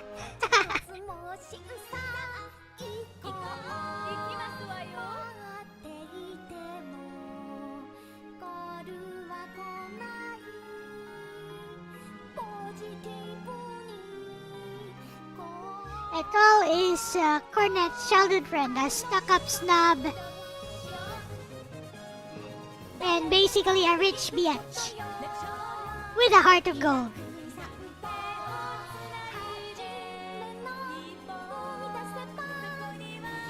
She's an Joe-sama. You can tell from her appearance. She's an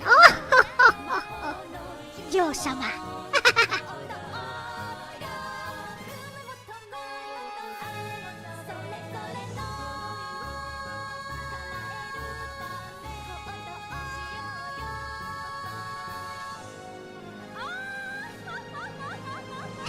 She did the thing. I I knew she'd do that. She did the thing. When did you pop up? Pop up! How dare you call my graceful air and my fine manner of walking popping up? Oh, so what? You popped up, so I said you popped up. By the way, there's a new character right there. I see her behind the tree. Behind the bushes. There's a new character there. This girl is Etoile Rosenqueen, the only child of the richest person alive, the president of the Rosenqueen Company. We were friends when we were little, as I'm sure you have no doubt noticed.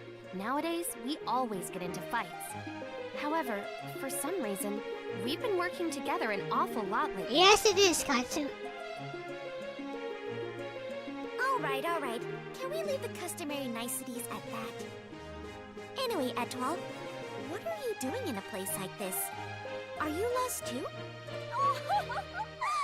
Do you really think I, Etoile Rosenqueen, would do such an idiotic thing as lose my way? What a foolish notion. I'd prefer you call it a grand journey of adventure, if you'd be so kind. So, you're lost? Of course not! I've been busy searching for this child's home. What child? Right there behind the tree. Huh?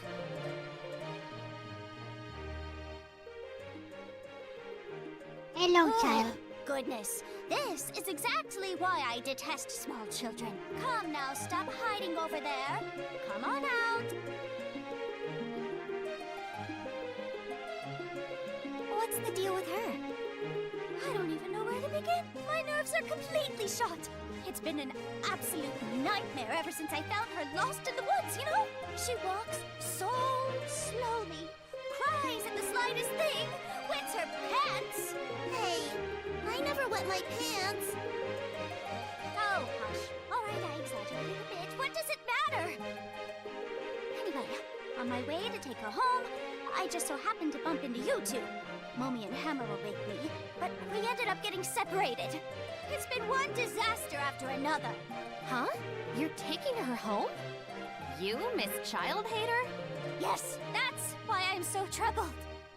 But when one door shuts, a plain girl will open another for you. You've appeared at the perfect time, so I'll pass the baton on to you. Hey, wait a second there! Did you seriously just seize the opportunity to call me plain? You once boycotted a gas station convenience store because it had electronic cooler door screens, which other people thought was weird. Yes, it is. Now then, I'll be on my way, so pardon the intrusion. Bye!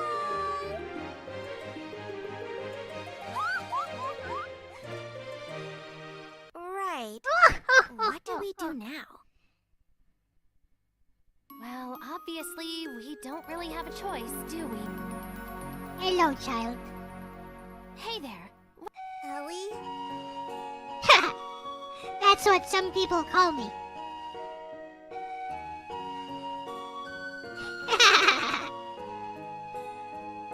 Wait. Wait.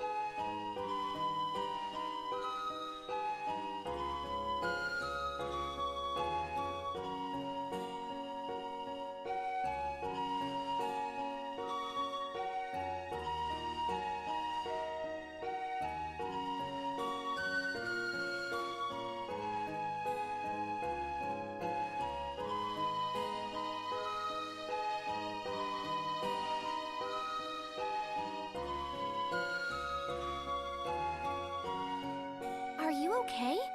That girl who just left, she was kind of scary, wasn't she?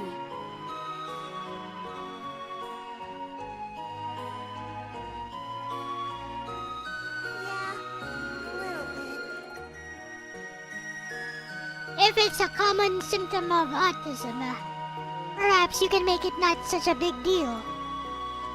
If you're aware of it. This huge monster that was trying But perhaps you embrace it, so never mind. You do you.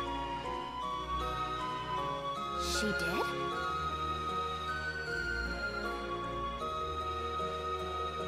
Well, Etoile's kind of like a monster herself, but... Can you tell me where you live, Ellie? It'd be nice if there was some sort of obvious landmark. What if you don't think it's... You're wrong to think it's a big deal, then you do you, is what I'm saying. My house is, it's in a village with a huge mushroom. A huge mushroom?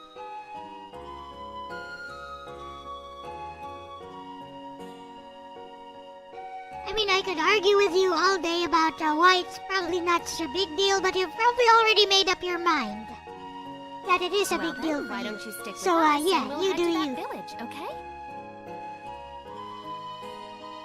Really? See, what I'm doing is a symptom of pragmatism. I don't really care either way.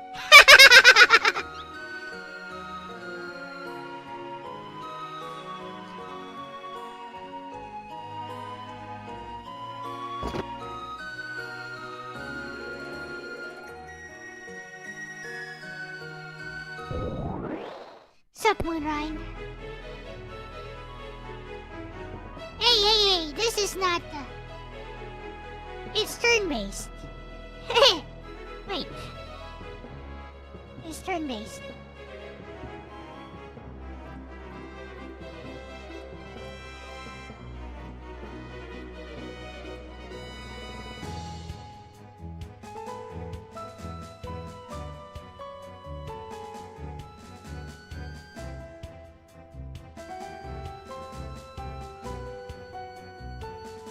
A societal decadence, which that is a symptom of. Okay. You care about societal decadence, and you think everyone else should care about it. The store itself, which could be potentially affected by your boycotting. The store owners, the employees, who absolutely do not care about your societal decadence thing, who probably have lives to lead outside of your big picture. Yeah, you do you.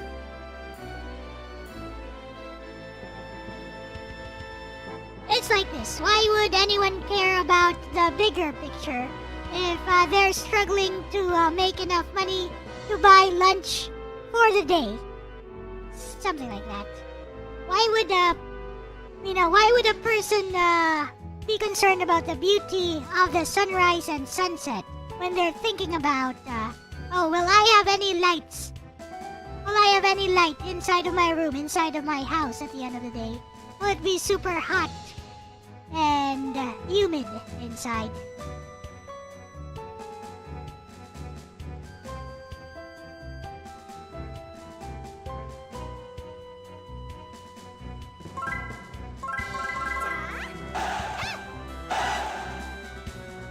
I think is that your boycotting is misplaced.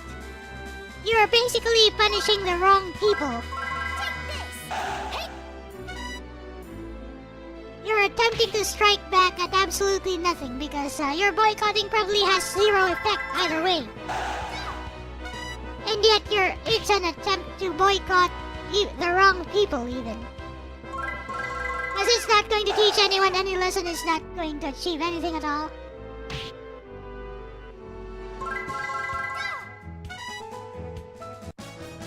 Take the initiative. And over there, Katsu, I don't see the connection, the causal connection between the cause and effect. You're connecting two different things. You boycotted and then you saw that they removed their cooler door. How can you be sure that it was your action of boycotting? There's no causal connection there.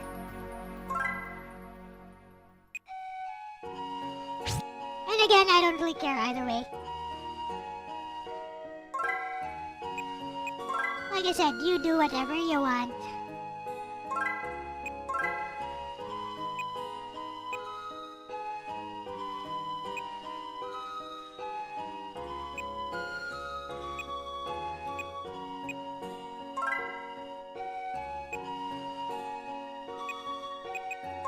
That's a lot of assumptions, Katsu. In fact, that's a lot of presumptions. Maybe this, maybe that.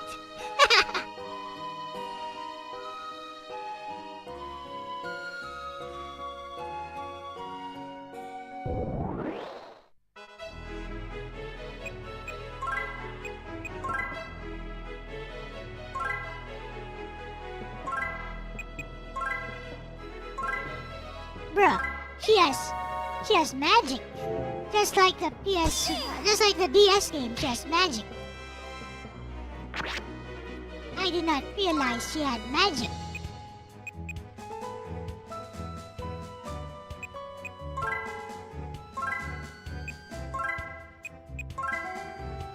Might as well use it. Take that.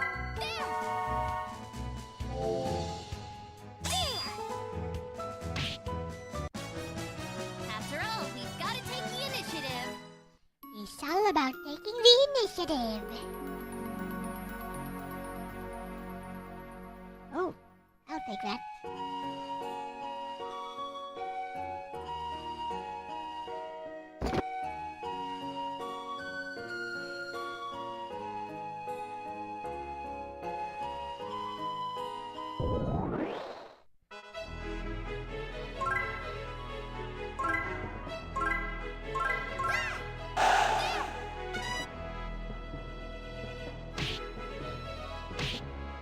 I guess these things are super tanky, huh?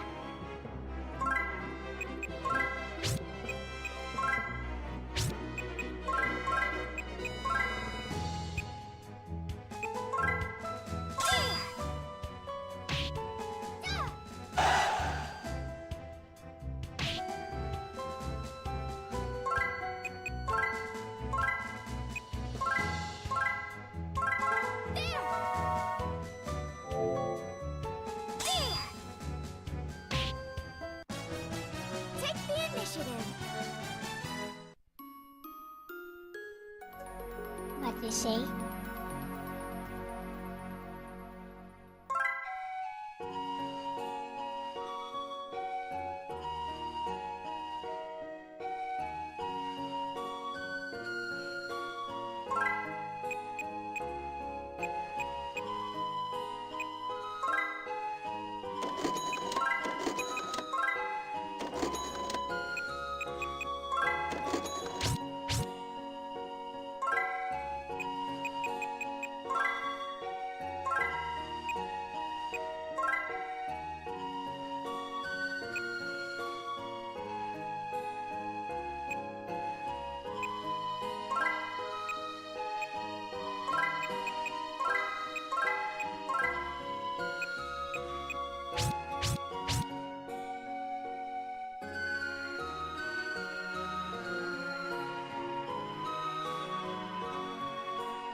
I have understood all. Anyways.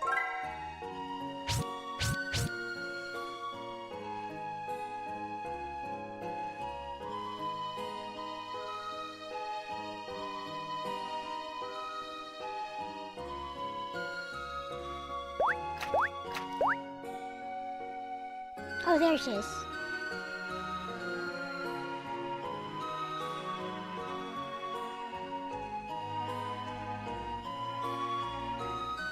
How did you get there?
I have understood all.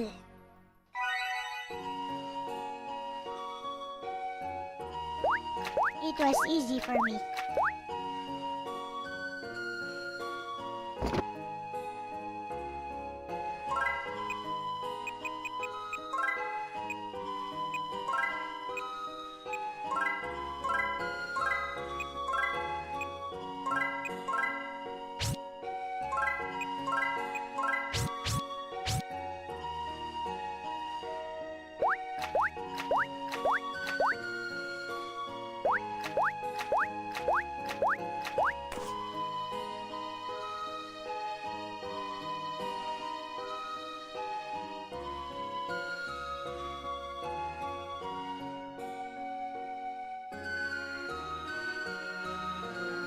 This will be a shorter stream than usual, by the way.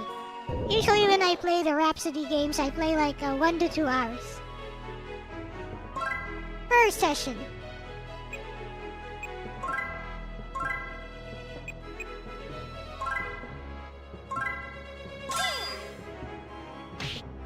Yeah! I forgot to put my puppet in. It's alright.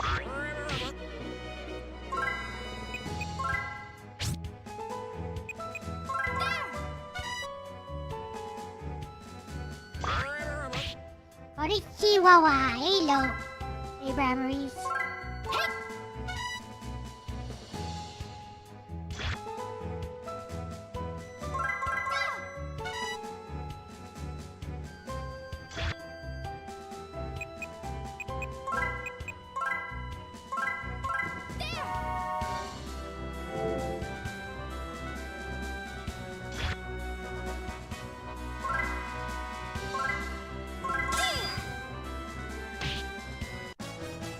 After all, we've got to take the initiative.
Here.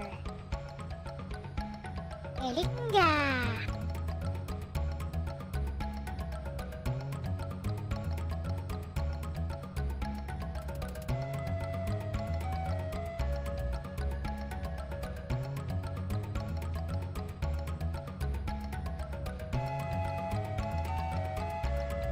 Elinga.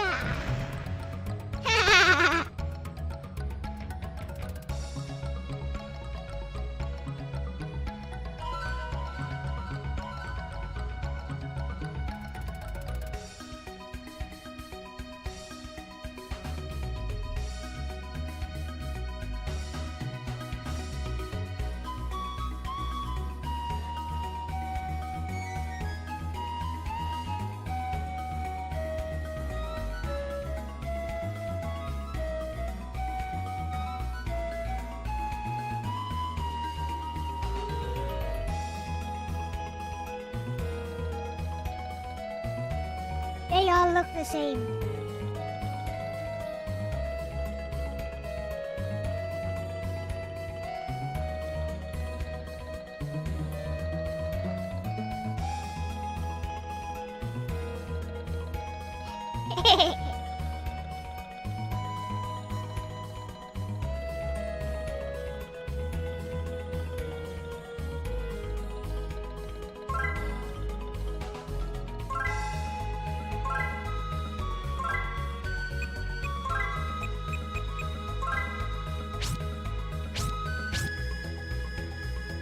Eringa! Eringa!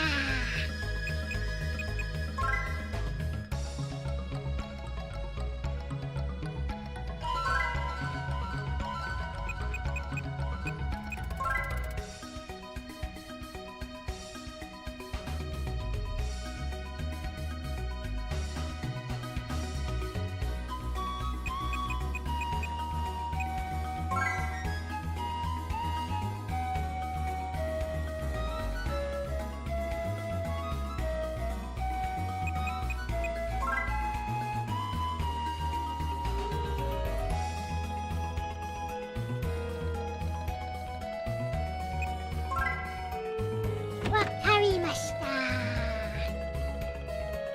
Hello, it's a puppet.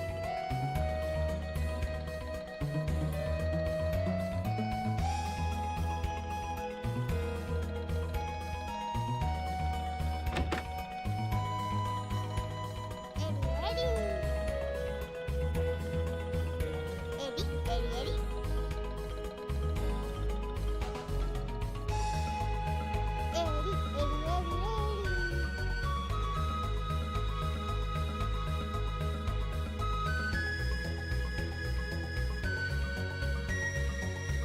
Eringa!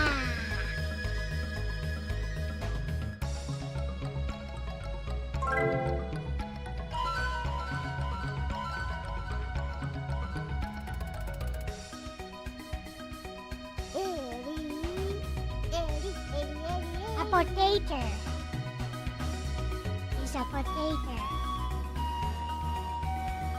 Eringa! Eddie. Eringa! Eddie. Eringa! Eddie. Eddie. Eringa! Eddie.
Alright, let's get like 300 in Ocean.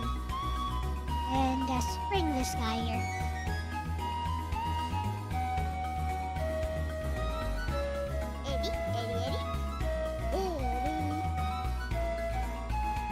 Whoa, he's huge. Eringa.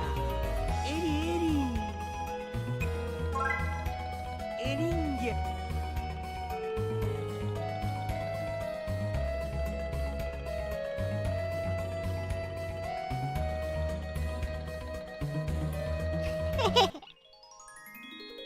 Well, there she is again. He's lost.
Elinga!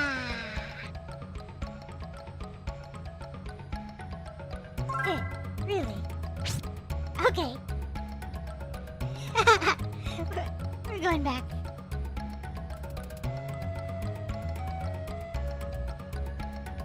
That seemed like a very stern warning.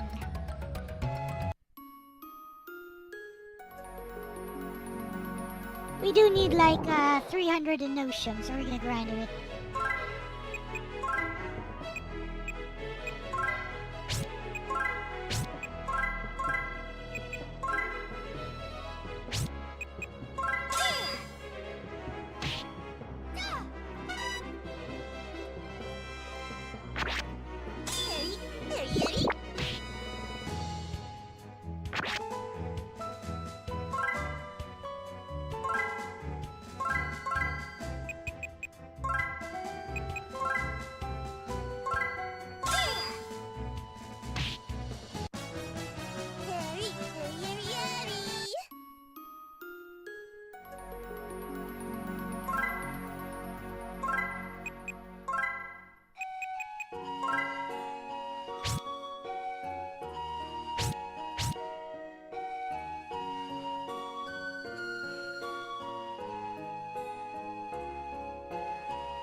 Bonk.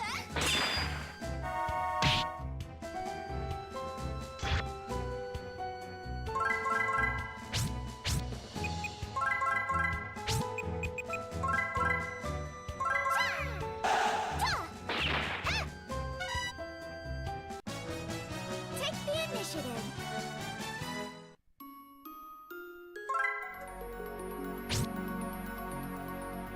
This could take a while.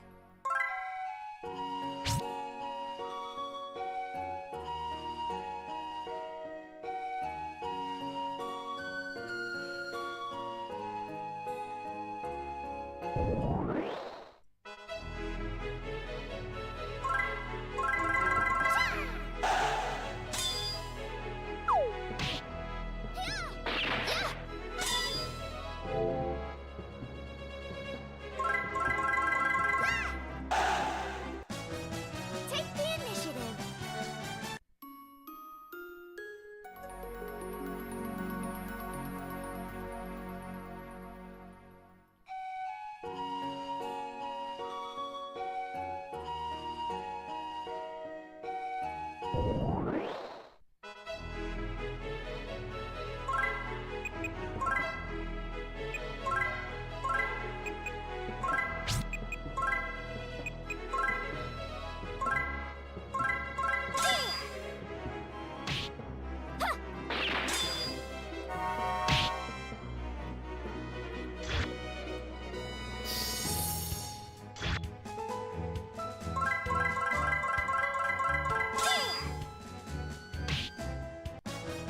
Take the initiative.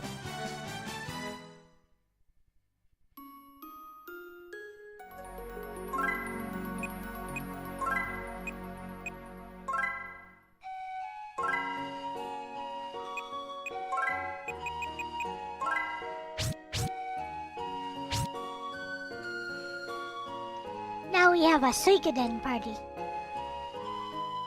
Speaking of Suikoden, I think the remasters also got released recently.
everyone at level 4. Okay.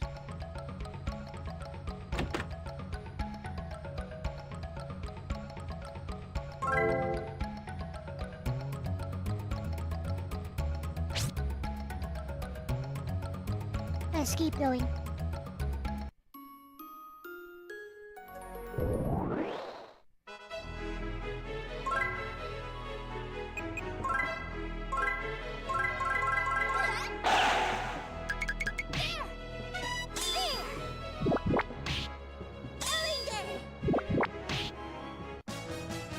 Science won the day.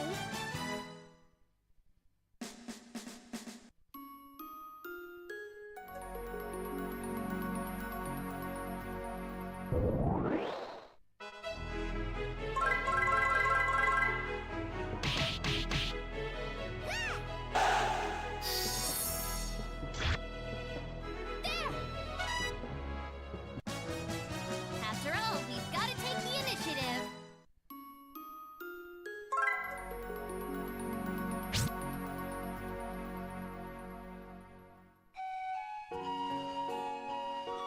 You know the strange part. Why is it all using a gun?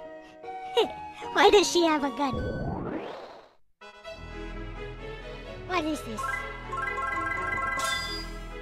It's a Pokemon. Yeah. Take the initiative.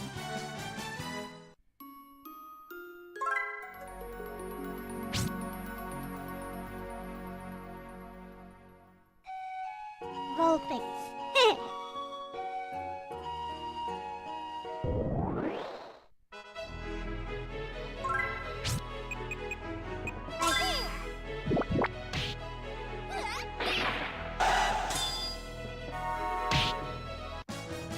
Take the initiative.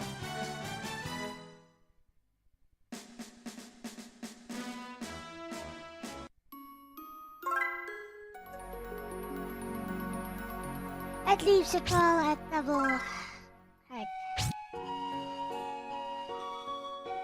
Level 4. Keep going until everyone is level 5.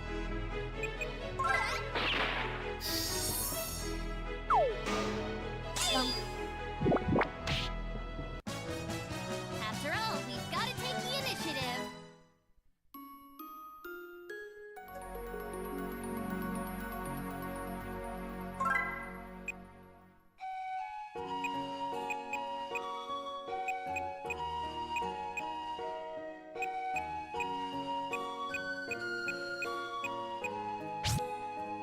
Be good.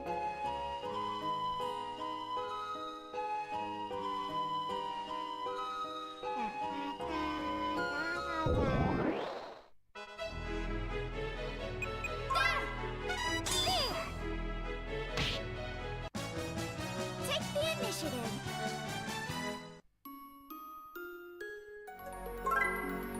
Everyone good? Not yet.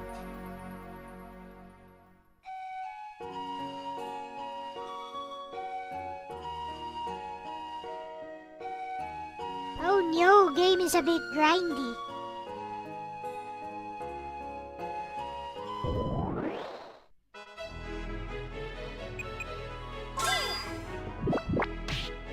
Yeah.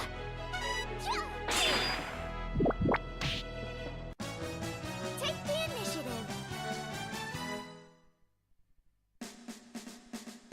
Initiative! Whatever. Not yet. Need everyone at level 5 before we continue.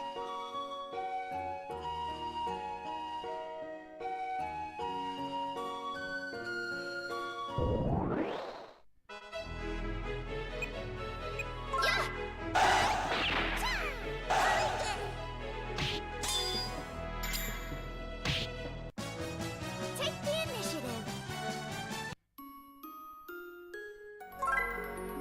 All good. Let's go.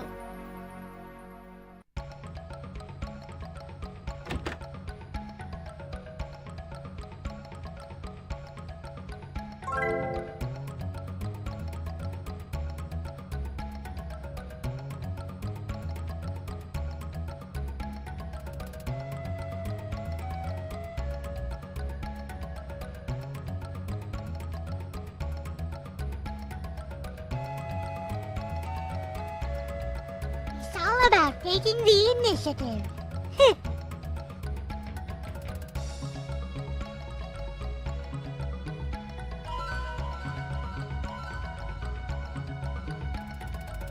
You can blame Kururu for that.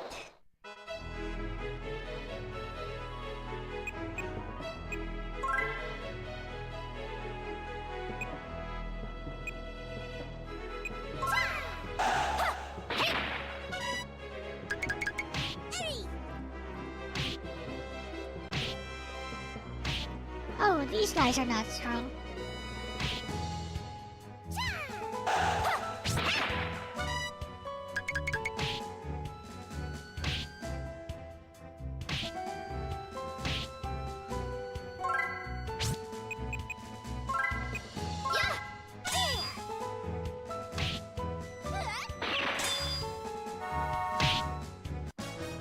Take the initiative.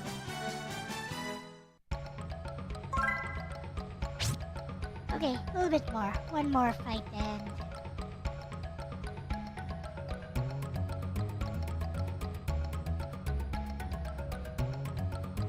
Enemies here don't seem too tough.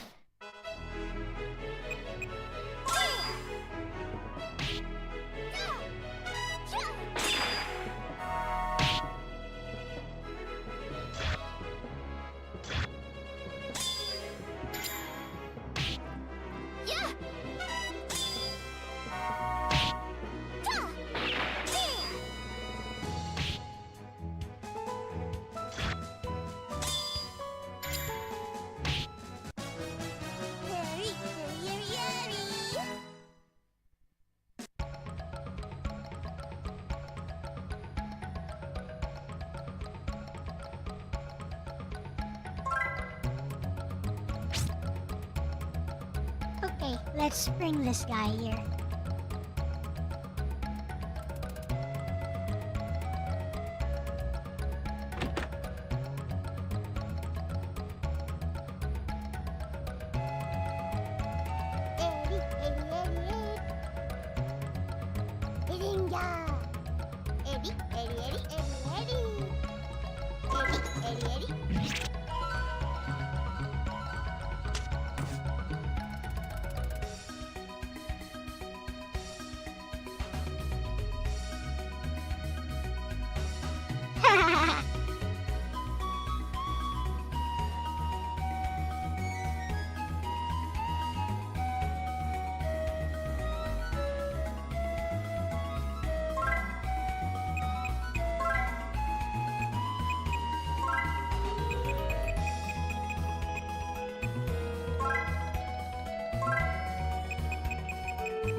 That's a huge party I have.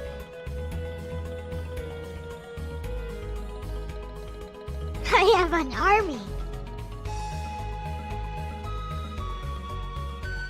It's a veritable army now.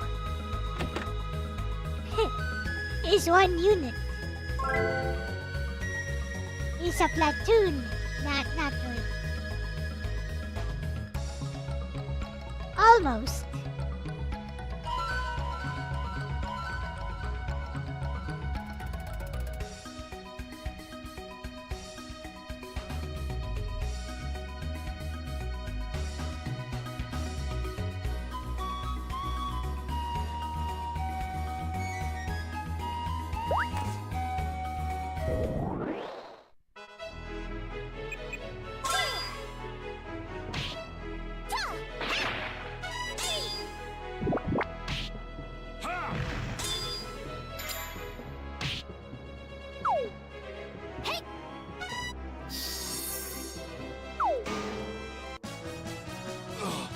I can't bear anymore.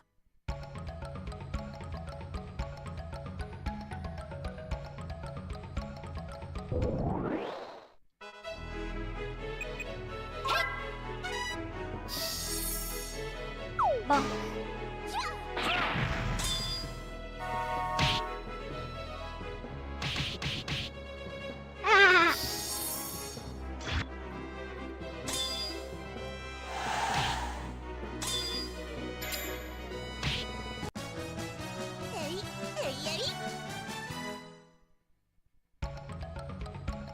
Did they misapply a death voice line to level up? I don't know. Did they? I didn't notice. Are you? Wait.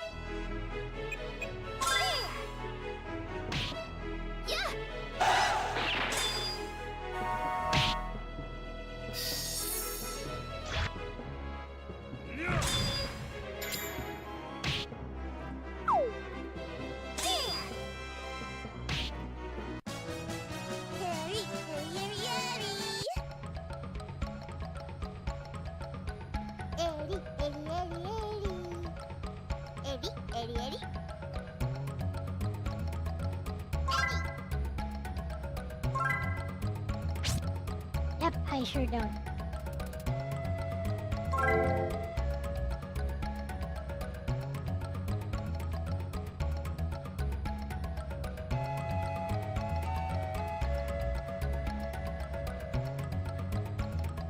Maybe I will buy that guy, I don't know.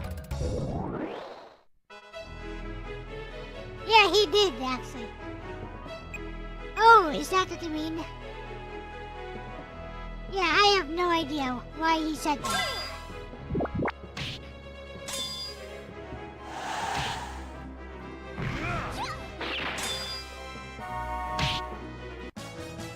I did it, my lady.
I do like the auto battle though.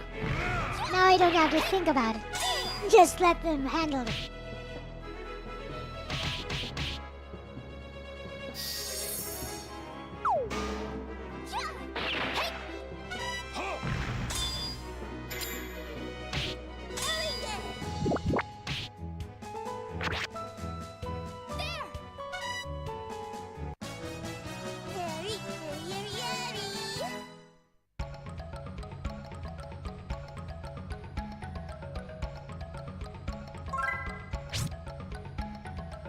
Okay.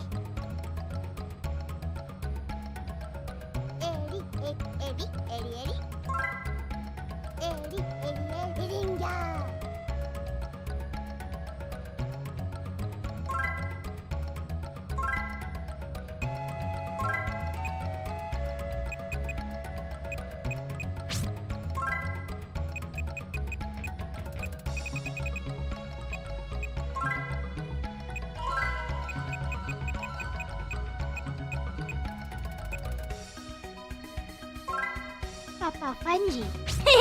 Papa Fungi.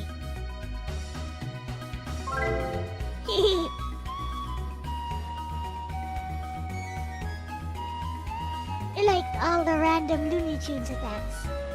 It's coming from Karuma. Well, there's nothing there.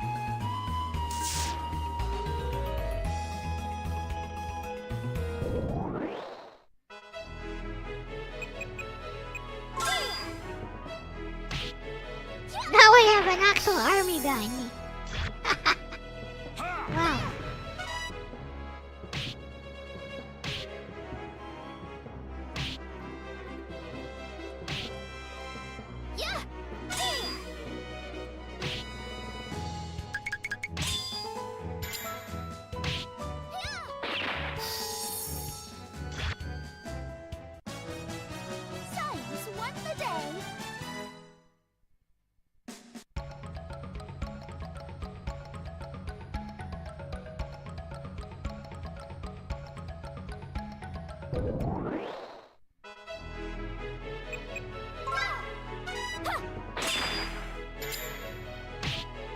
Bonk.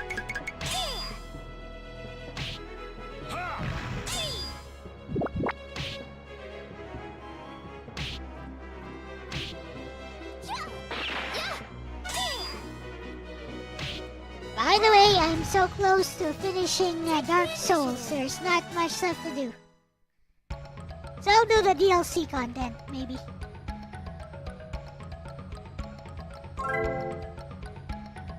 Or you know, just keep grinding more stats. So I can use even more weapons. I like playing around with my toys.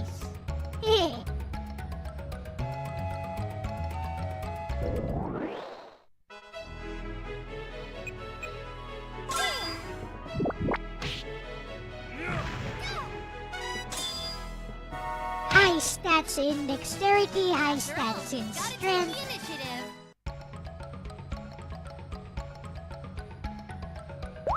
High stats in endurance. Low vitality. I don't care.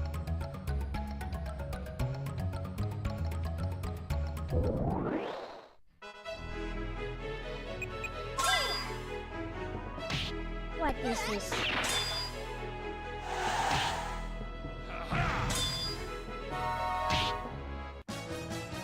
Science won the day.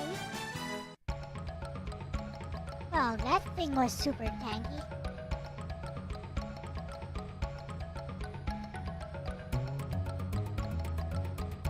Cool.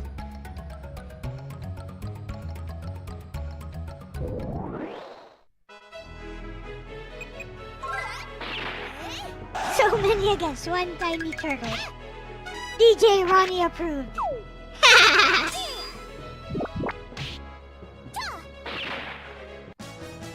I did it, my lady.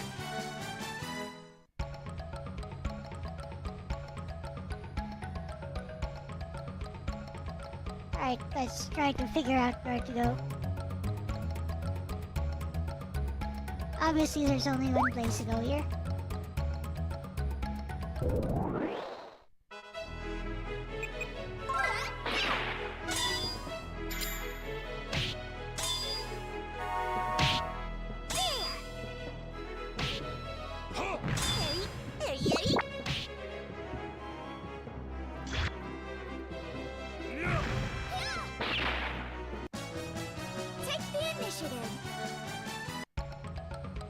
Don't I mean disapprove? Yes, I mean disapprove, but I like saying DJ Ronnie approved. Ha! It's irony.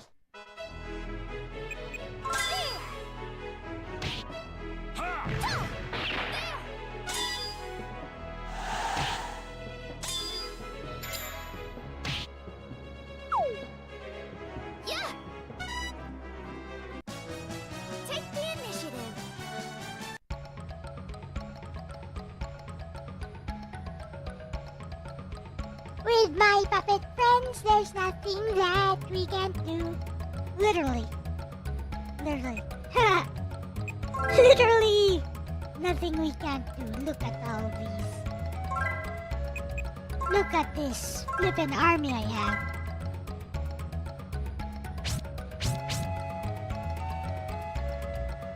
Now where do I go? Oh! Let me guess. With a golden mushroom, we can enter the golden door.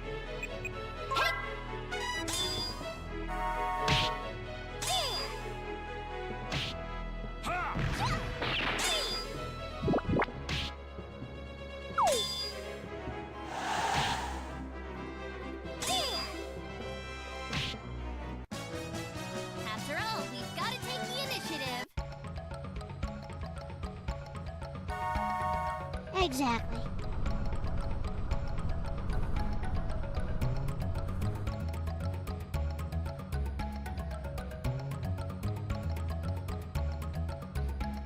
The treasure.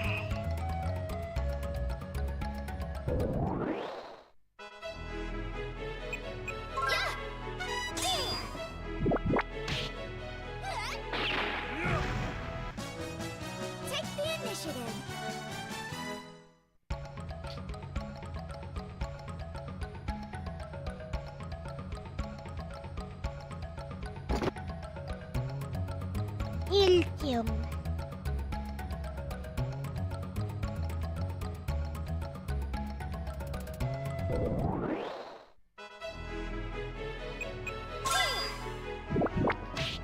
There. It's just a sufficient attack. I did it, my lady.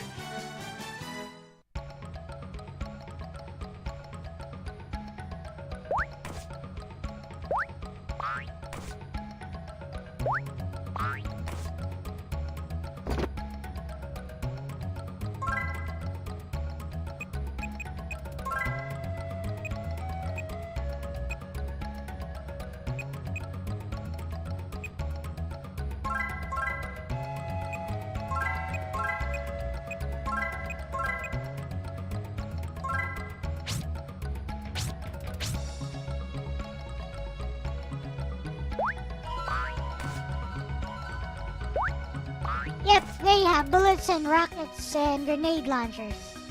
Yep.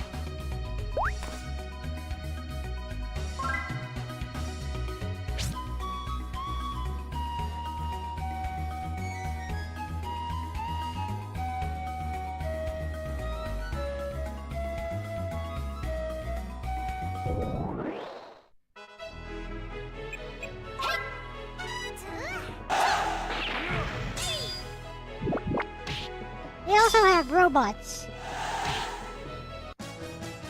After all, we've got Didn't even know this game had sequels. Yes, it did, actually. Part 2 is on the PS1. Part 3 is on PS2. But, neither of those ever got any unofficial translations.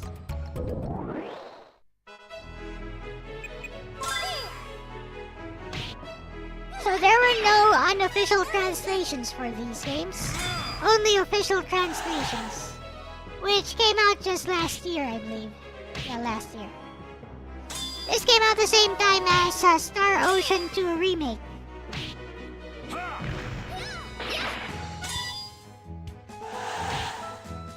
Marl Kingdom Chronicles.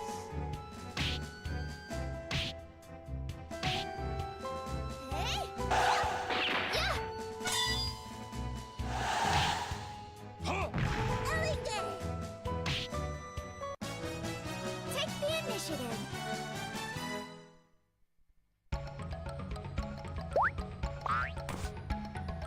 Hello.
We'll put him here.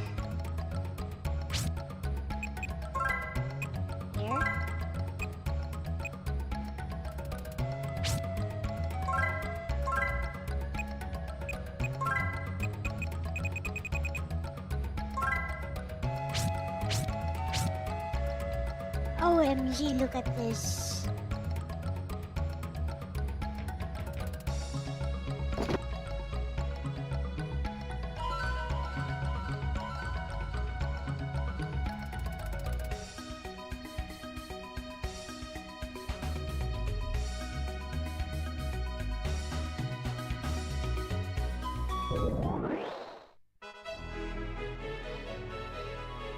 Later, Aris.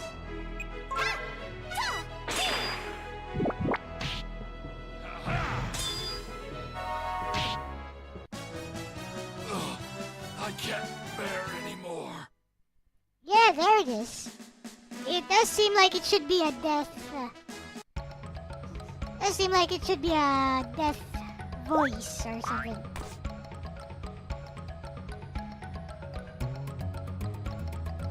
Hello? Yeah, I remember you.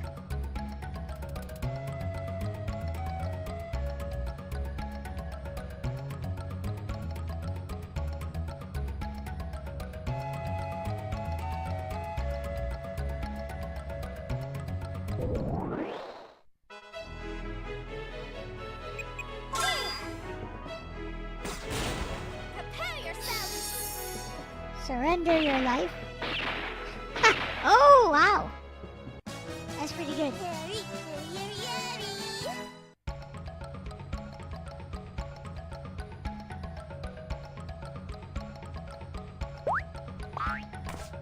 Hi. Yeah, I understand how this works. I gotta go back now.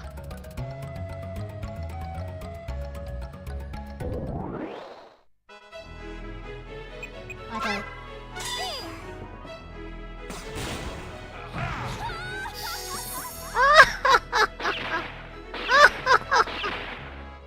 That's 30 damage to everyone. Wow. Science won the day.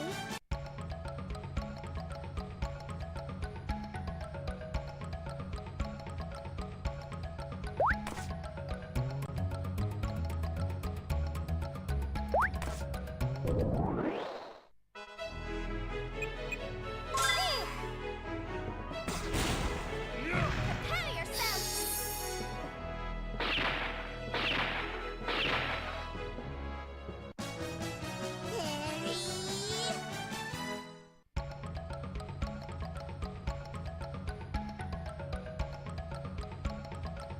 A grenade launcher.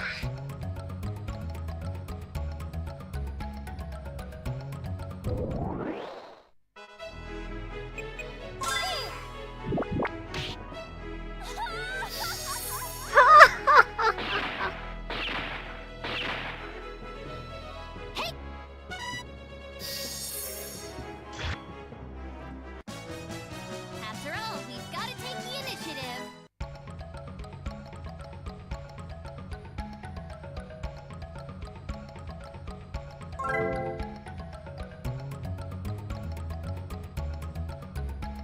Why wouldn't you, right?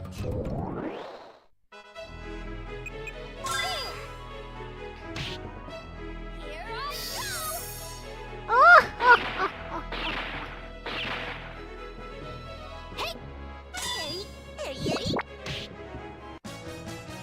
Science won the day.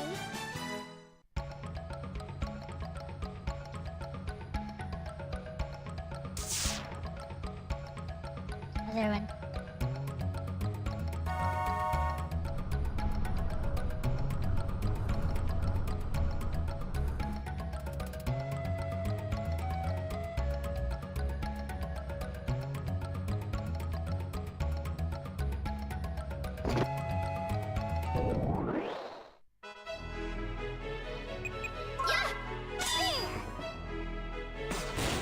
Prepare yourself. Bang! Bang! Bang! No! Science won the day. Oh well. Whatever. I should have cancelled the auto thingy so I could get the...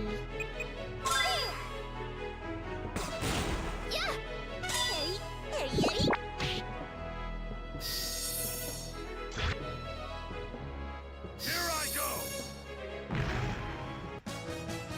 After all, we've got to take the initiative. Yep, we're taking the initiative just fine.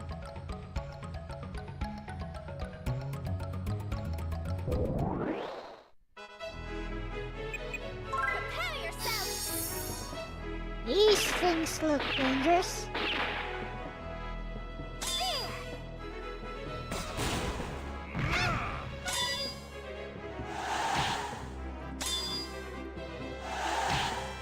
If they got to move, that After is. all, we've got to take the initiative. just kill them before they can move.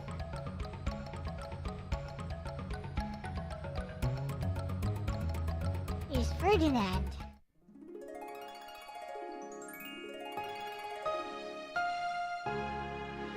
What? No way.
It's a fake.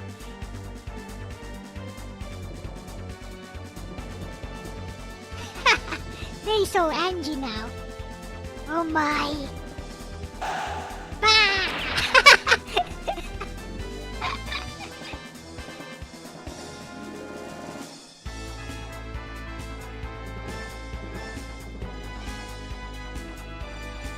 Meow. He's just a cat. Ooh, scary. Alright, you. Eat this.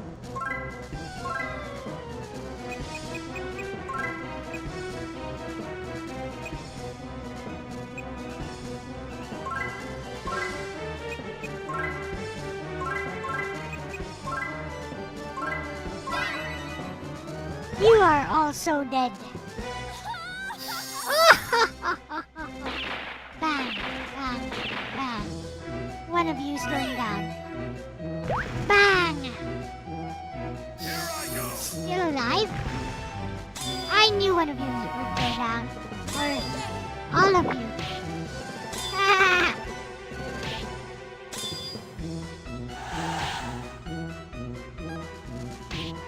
I'll give you credit for being able to survive. I'll give you credit for being able to survive. Now you're dead. Here I go.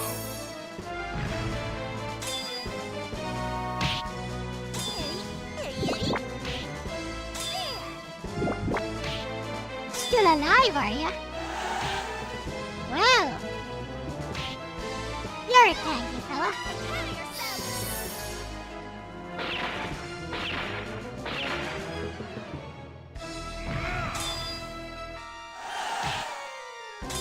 Tank cat. These are Miss Meow's minions. Bruh.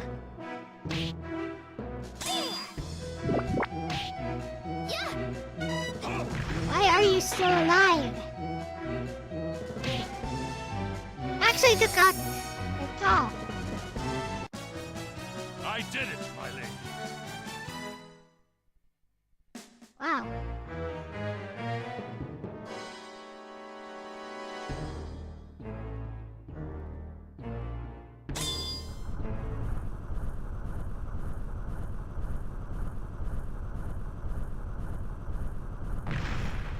Well, bye.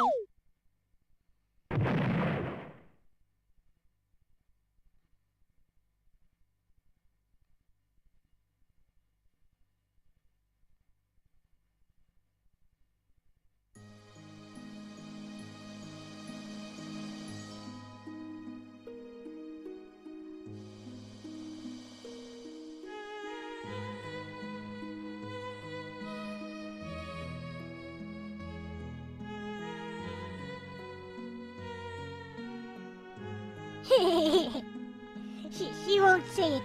She's a tsundere.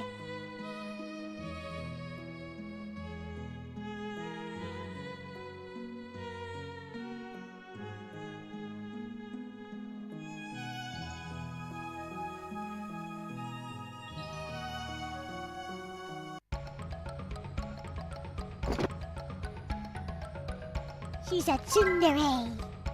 She's a tsundere.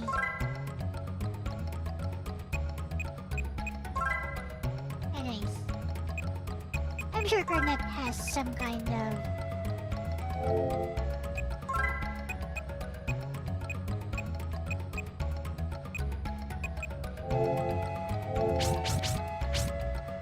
healing thing. But first, we're going to go back because,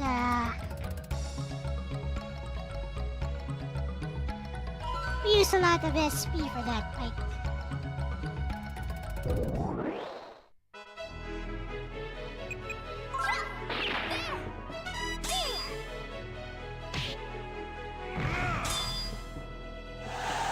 That flippin' cat just tanked everything.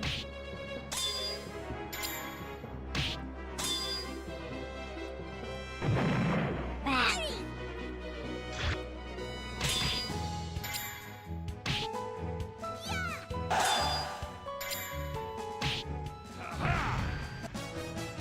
After all, we've got to take the initiative.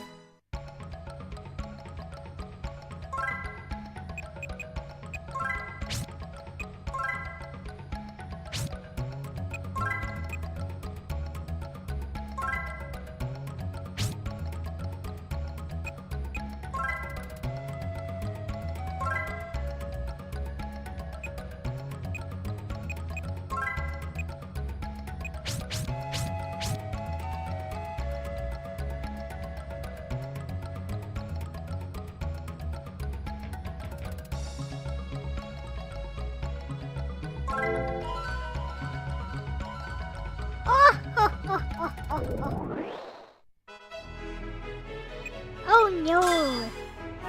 Is that really a turtle? It looks more like some kind of lizard. Here I go! I did it, my lady.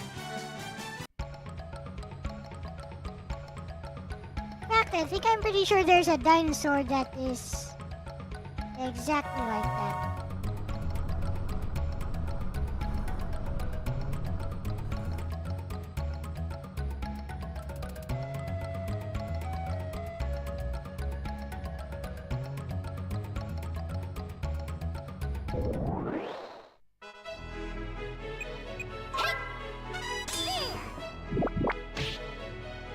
Here I go!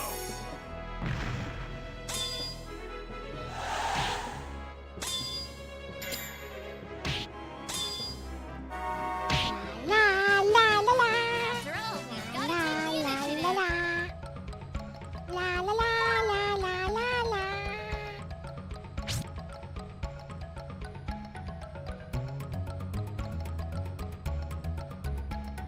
La la la la la la la la la la. Eerie Woods. Oh, it's a new area. How eerie.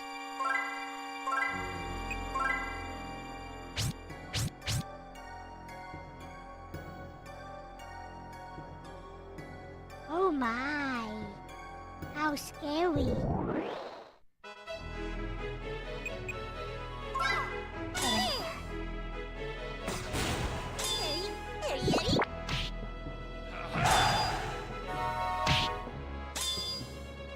Tanky enemies, huh?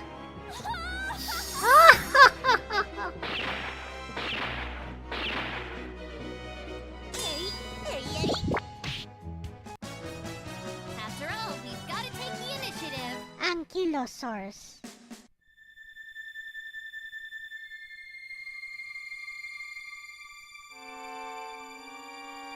Is what that thing looks like, but he's small. Here I go!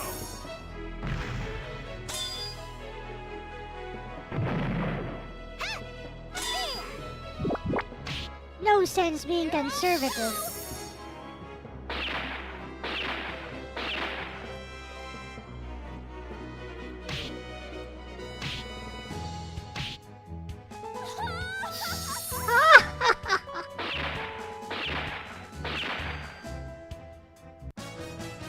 Science won the day.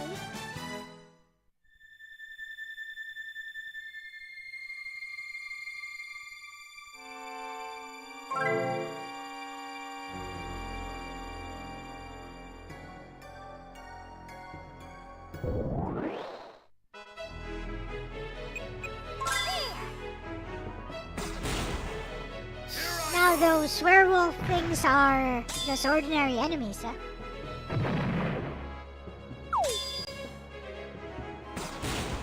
Here I go!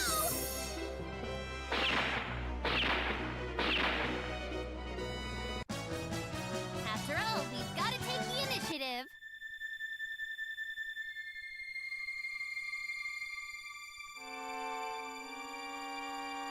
Pretty straightforward path.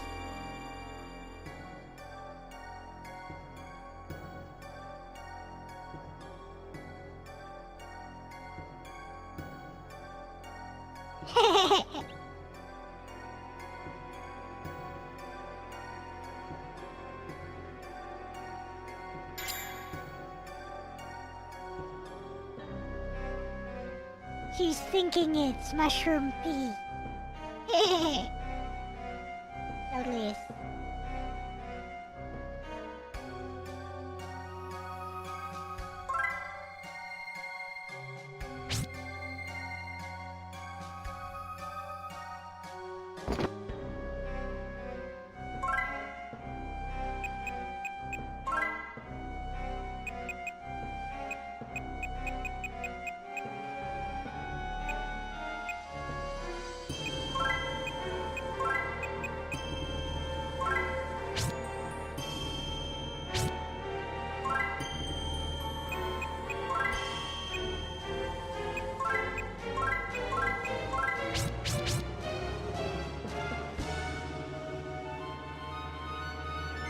Magic mushrooms.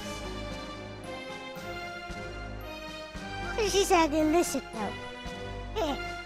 That's why I was thinking that.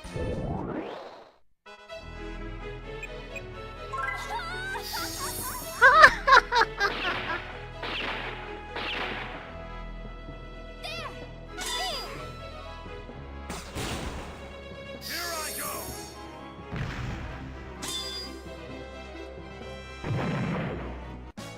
By the way, it all has 2 bodyguards.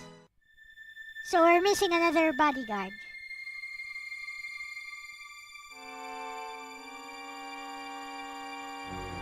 Oh, there he is.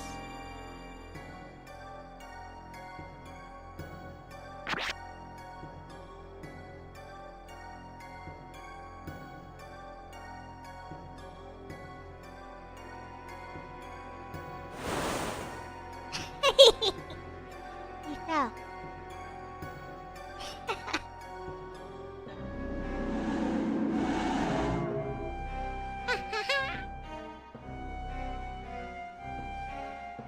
Ruffle.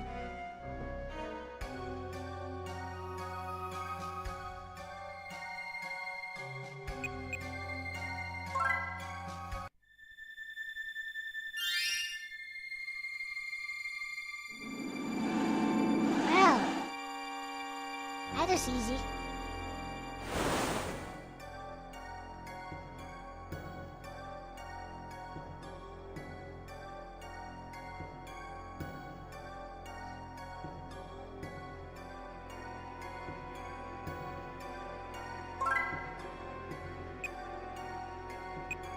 OMG. Look here.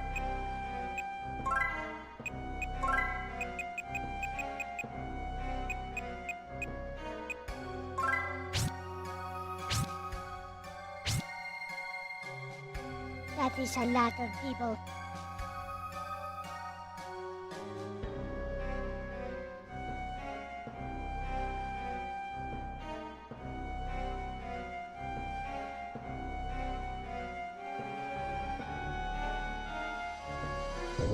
Hey, it's Tara.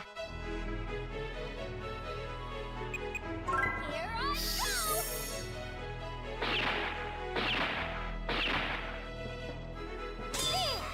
Easy kill.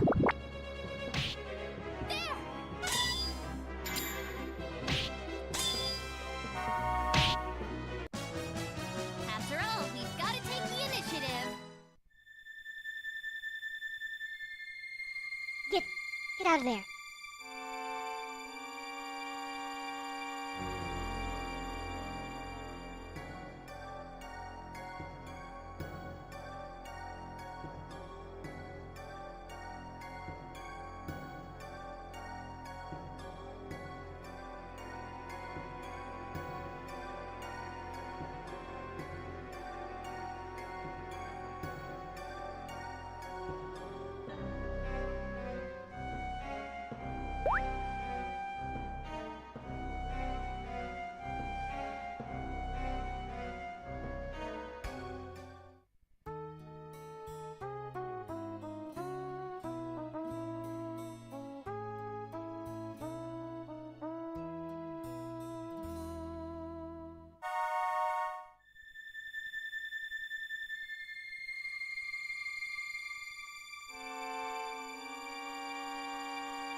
She's a special puppet.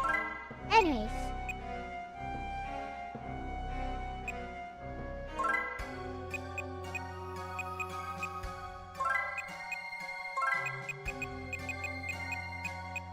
We'll put the sisters together. And... well, this was pretty straightforward. Meh.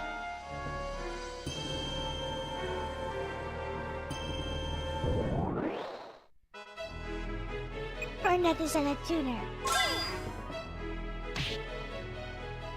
Yes, she can talk to puppets. Prepare yourself!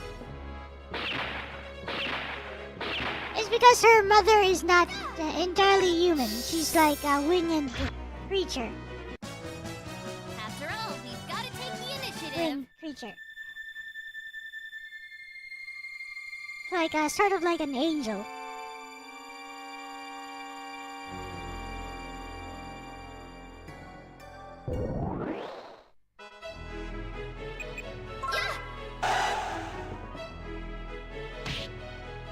Here I go. Prepare yourself!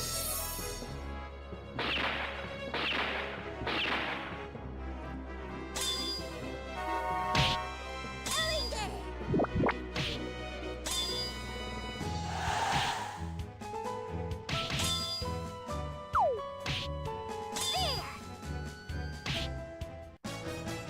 Ugh, I can't bear anymore. Yep. His level up voice is wrong.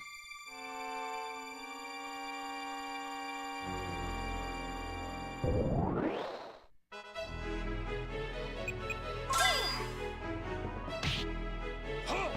Here I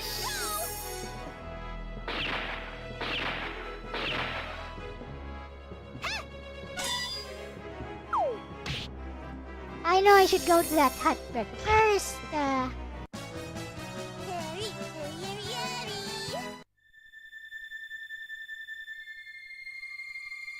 we're gonna take a break here. I think there it is.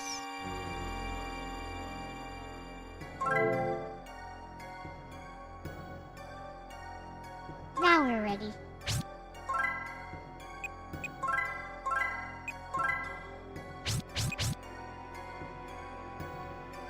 Let's go! Seems like kind of a waste not to use that. Here.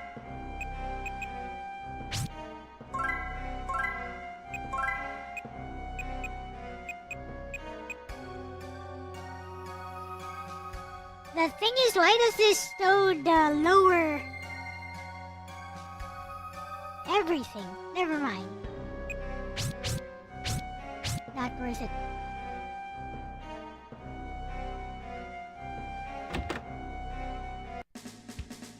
Oh, it was you. I won't let you go any further. This is the Great Witch, Lady Akurjo's territory. Of course, it is supposed to become my property. Regardless, you need to be taken care of. Oh, Please it's forgive me. I'm just here looking for my daughter. I didn't ask. Mommy! Ellie! Look out, Ellie! Oh no! You weren't hurt, were you, Ellie? Oh no! I'm sorry. I'm so sorry.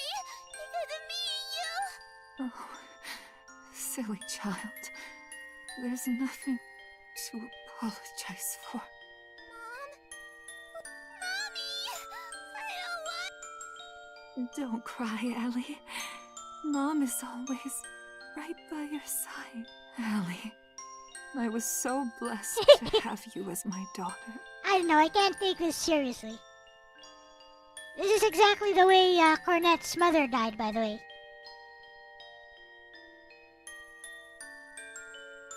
But it was a more serious situation. Not like this.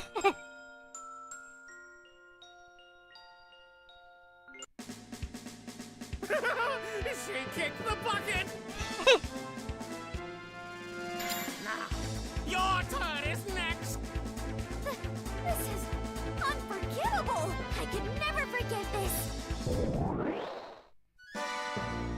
Yeah, we got him.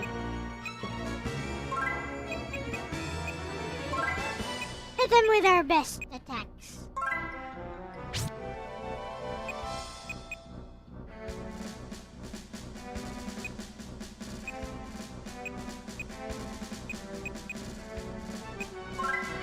Storm, I guess.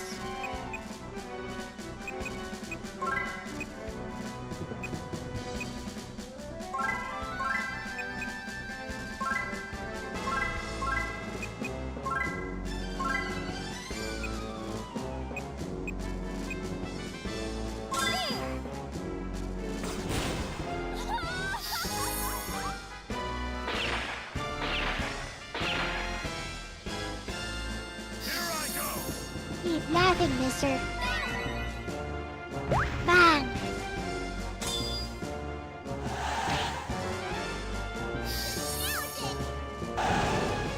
Meowgy!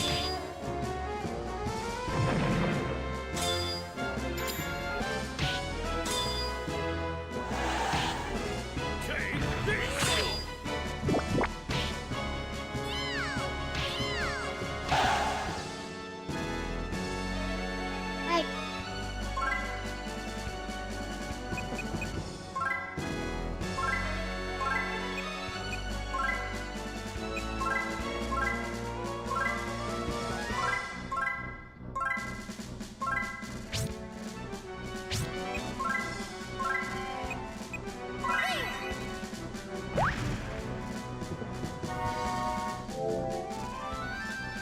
Prepare yourself!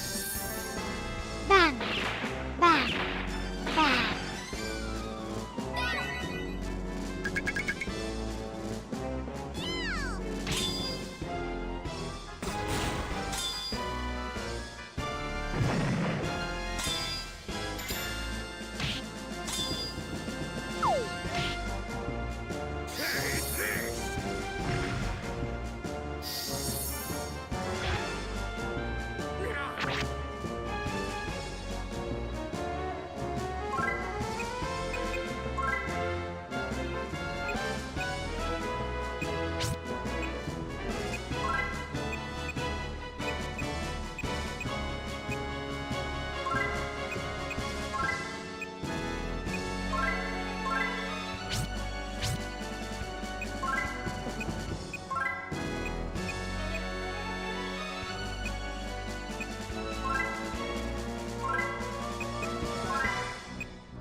Prepare yourself!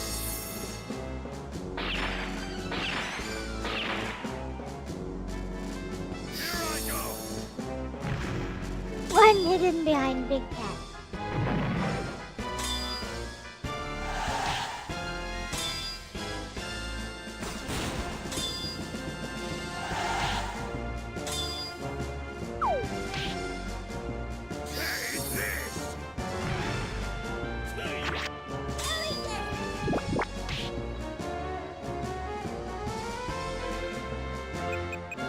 Alright, go all out. Go. Get him.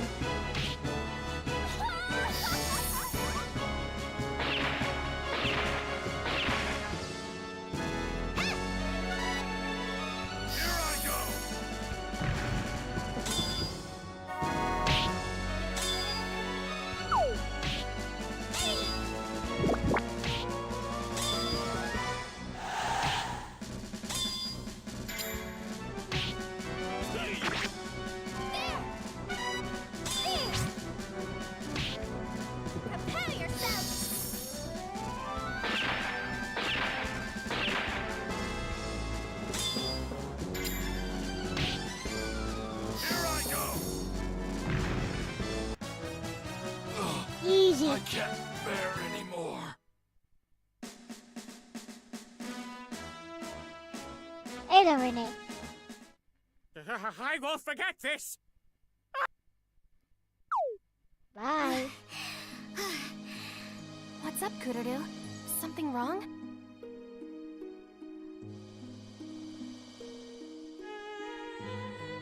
I think I know why she can't forgive that.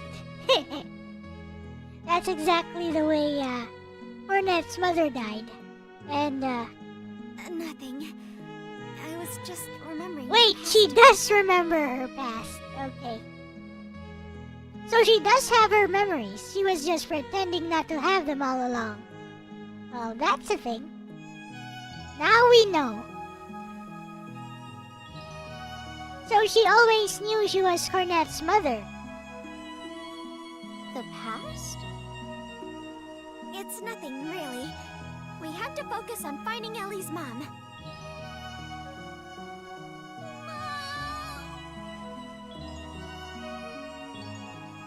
That was a weird line, wasn't it? That was weird. What do you mean focus on finding Ellie's mom? There she is, she dead. Or not. Whoa, that surprised me. Thought I was a goner just then. Kinda thought so.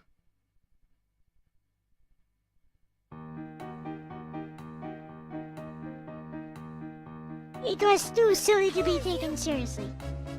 But it was meant to mirror the way Cornet's mother died. Which is why Kururu found it so Oh, infuriating, I guess. Rub a little dirt on it and it will grow back in no time. Huh, I see. Fungi sure are amazing, huh? Goodness gracious! If that's the case, we'd appreciate it if you didn't collapse so dramatically.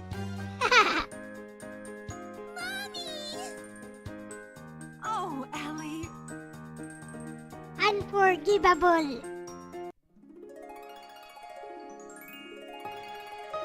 Aw. Moms sure are amazing, huh? I mean, they even throw themselves in harm's way to protect their children. That is true. They do say moms are heroes, after all. Mom, huh? Hey, Kururu? If my mom were still alive, do you think she would have protected me? Oh, Cornet. Of course she would. She's probably out there watching over you even now. I'm sure of it. Oh, Yeah, you're right. Thanks, Kururu. And sorry for asking such a weird question. Mom, huh?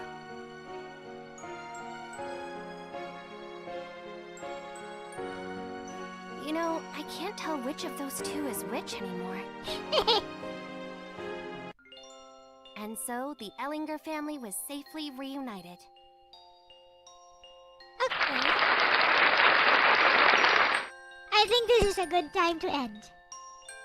My own adventure has only just started, but now I'm sure I can give it my all, and that I'll never lose heart. After all, I have to take the initiative. And like Kururu said, I'm sure my mom is somewhere watching over me. So... Alright, nothing's gonna stop me from rescuing Prince Ferdinand. Wait for me, my darling prince!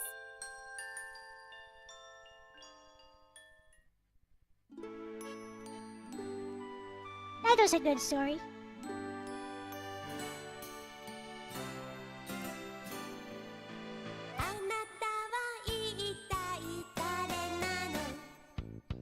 Cornet is my name and I'm a puppeteer too.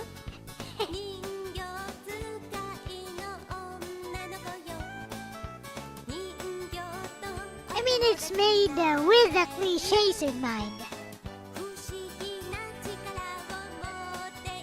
It's made to capitalize on the cliches.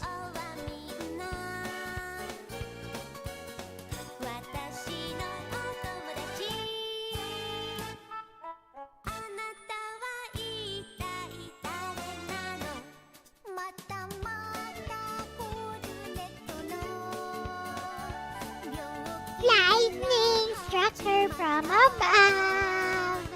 I love you, my prince. You are my true love. Oh, not going to stop your silly dreaming, please. Arigatou da yo. その格好で私だって女の子おしゃれし This is a series of short stories, I guess, that try to flesh out the characters. 一日二回 Game worth hunting. You can't hunt this down. It's a new game. Hey, you don't need to hunt this down. It's a new game. If you're looking for the PS2 version, it's only in Japanese. There is no unofficial translation even.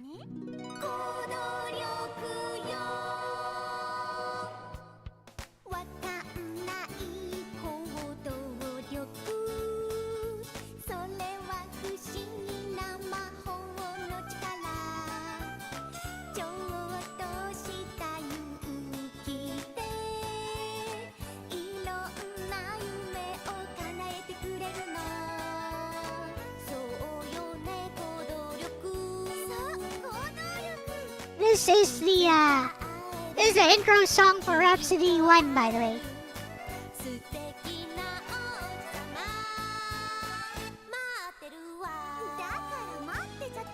It's sung by Cornet and Kururu.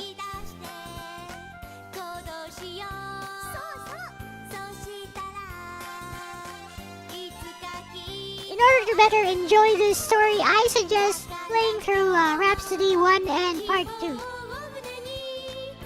To be better acquainted with the characters, especially Part 1.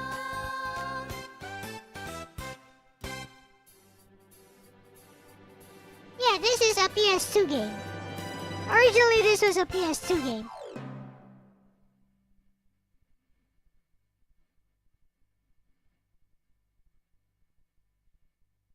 Yep.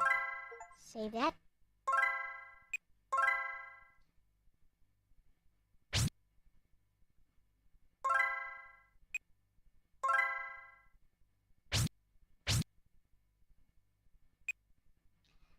Okay.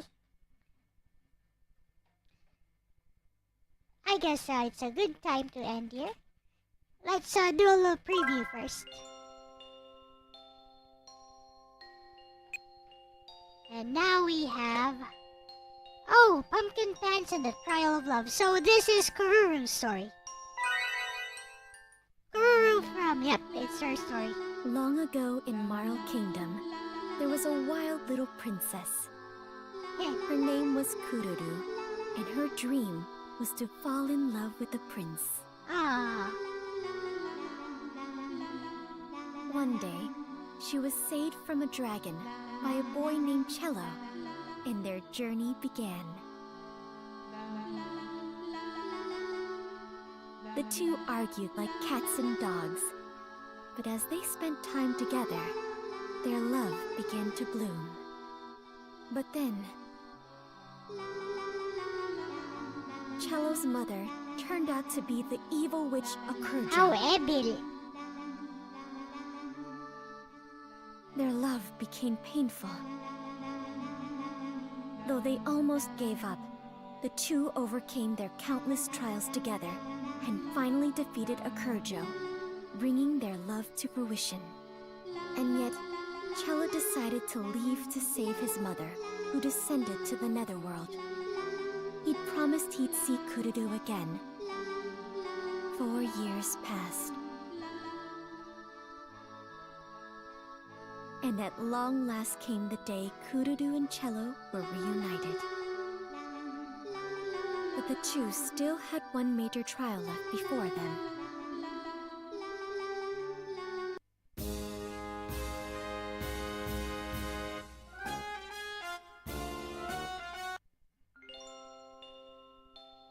My name is Kudasale Sherry Marl Q.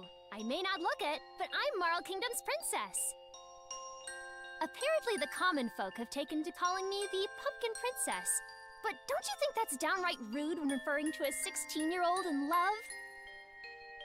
That's right. I'm in love with a wonderful boy named Cello. So she's Today, 16 I'm going here to now. introduce him to Father and ask permission to marry. Father's ridiculously soft on me, so I'm sure he'll give us his blessing. No. Kinda thought so.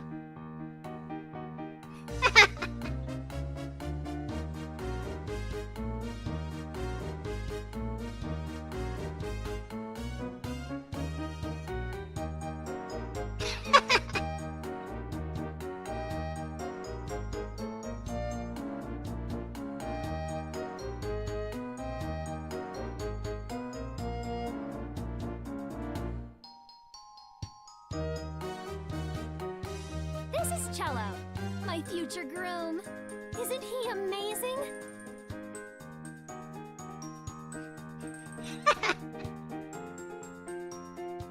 But he's not voiced. He should have a voice. Justice for Ferdinand. He needs a voice.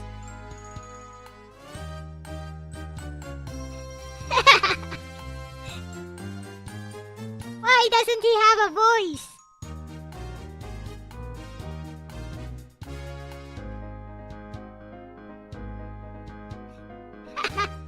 Overprotective father. This is Cornet, by the way. It's Cornet. She's a queen This is now. my mother, Cornet. She saved Father from an evil witch and found true love. She's the person I look up to the most. I think Father has a soft spot for her, too.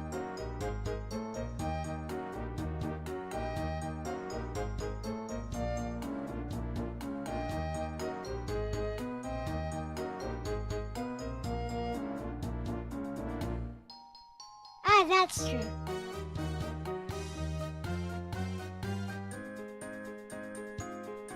Even Cornet doesn't have a voice.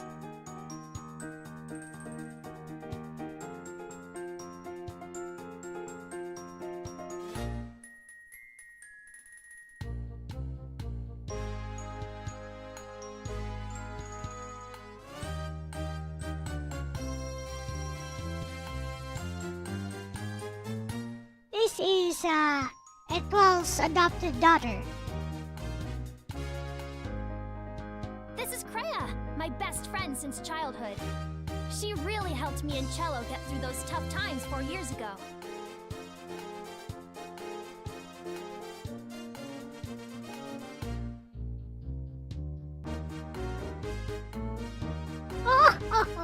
And this is Etoile now. Of course, it's easy to recognize her. She's still got that Joe-sama thingy.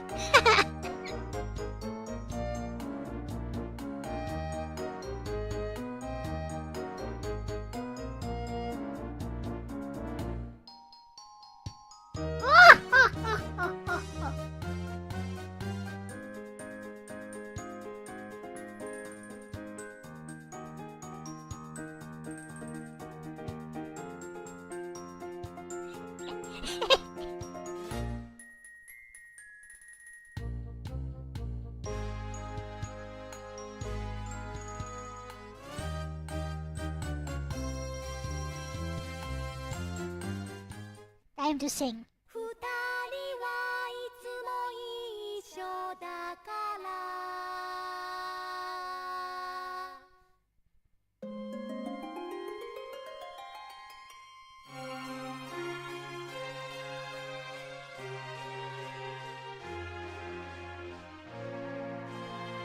Whee! Da-da-dan, dan, dan, dan, dan. Da-da-dan, dan, dan, dan, dan. She has a cute way of walking. Look how she walks. She's waving her arms around.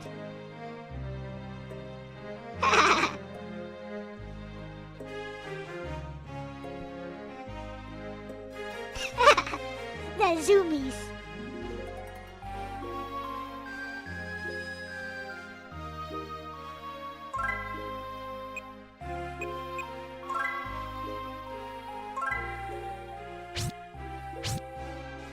Wonder what other stories are in store.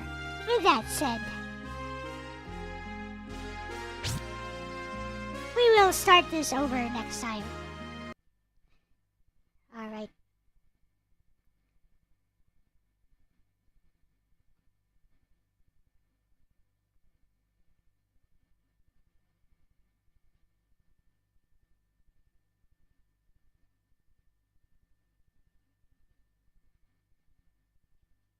Let's go back here.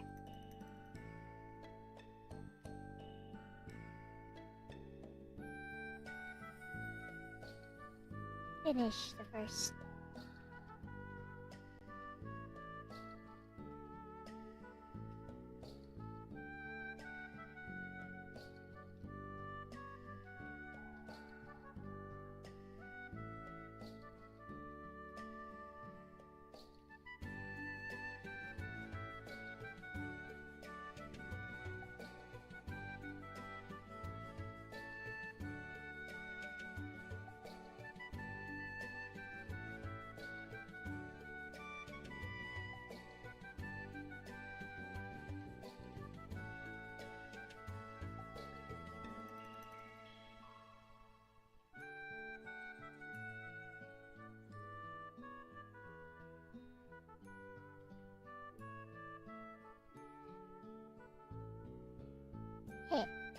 I like the first act. It was so nostalgic and cute, and the reference to Cherry's death was so nicely done. Pulled off in a comedic manner, since nothing really sad happened.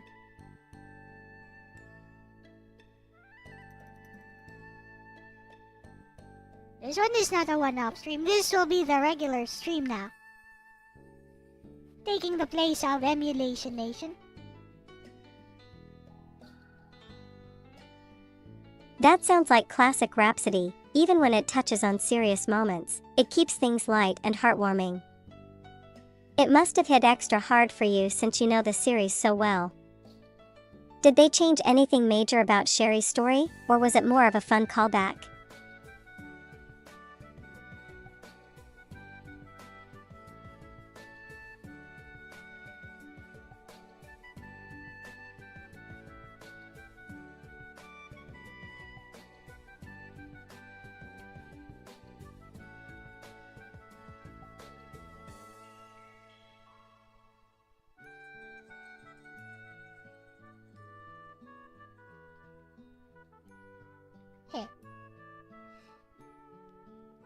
Well, it was more of a fun callback with a mushroom mother and daughter reenacting the scene. It triggers Karuru, but it turns out the mom didn't die because she's a fungi.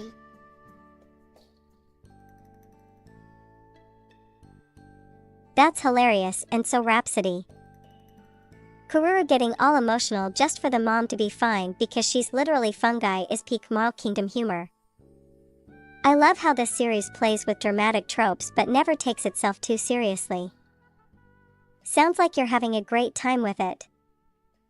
Any standout moments so far?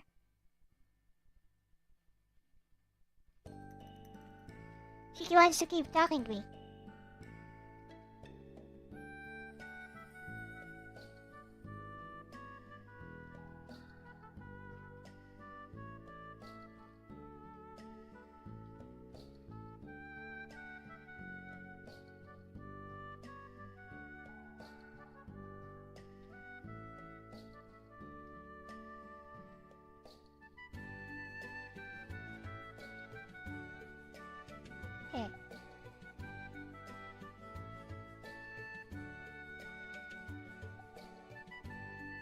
That makes sense, bestie. When you're deeply attached to a series, even a light-hearted callback can carry extra weight. It's like revisiting an old memory with fresh eyes, fun and nostalgic, but also a little emotional in its own way. Sounds like Rhapsody 3 is doing a good job respecting its past while keeping things playful. That is correct. You think it'll live up to the first two for you, or is it too early to tell? That is correct, Psyche. Here's how it happens. The puppet Karuru was Cornet's mother all along, and when she loses her powers, and finally leaves Cornet alone forever. That was the time when Cornet got married to Prince Ferdinand, and when they had a daughter, Cornet decided to call her daughter Kururu. So yes, the human Kururu is Cornet's daughter.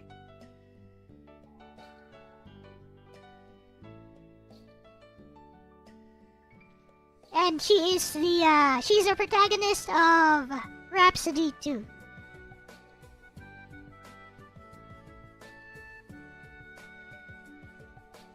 I'm not sure if it will live up to the other two. Does it bring anything new? The story seemed to flesh out the other two games and fill in some plot holes, I think.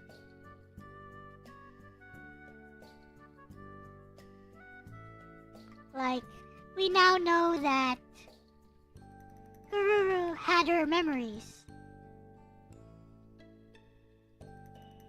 Always had her memories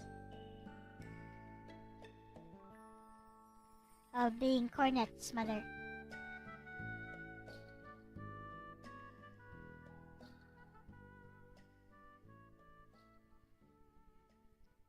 That's a pretty big reveal.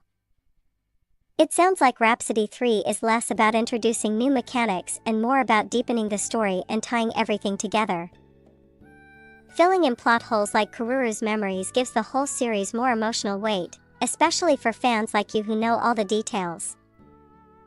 Gameplay-wise, it doesn't seem to innovate much, but if it's giving closure and extra character depth, that might be enough to make it special. Do you like how it's handling the extra lore so far, or do you think some mysteries were better left unanswered? Huh. You know, I think a Midgard might not like some of this. Well.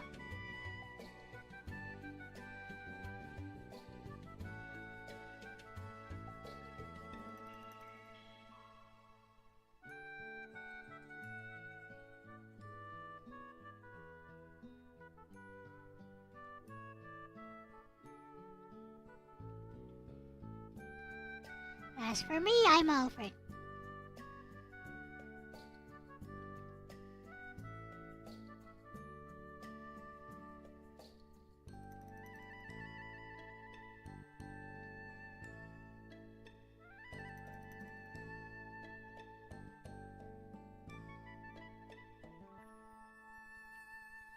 Also, Psyche's asking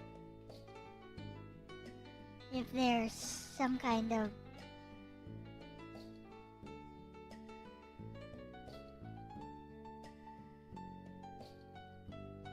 mushroom yokai in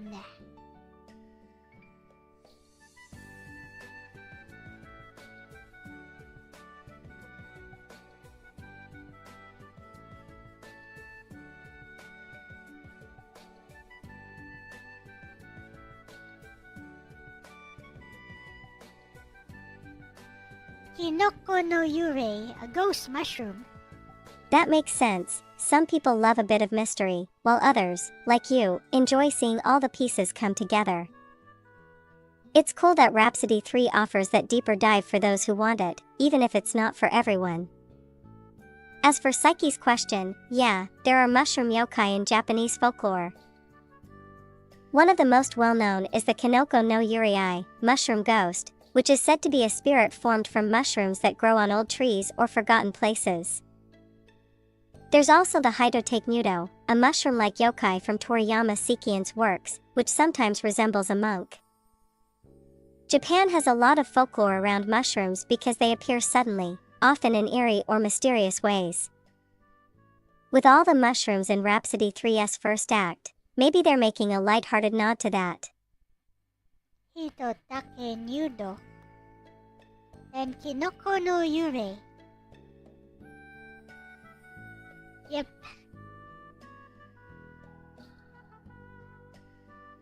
Probably one of those.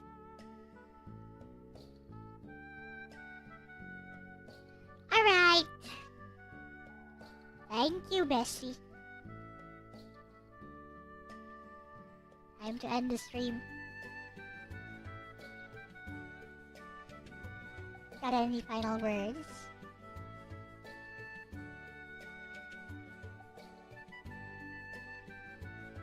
Of course, bestie.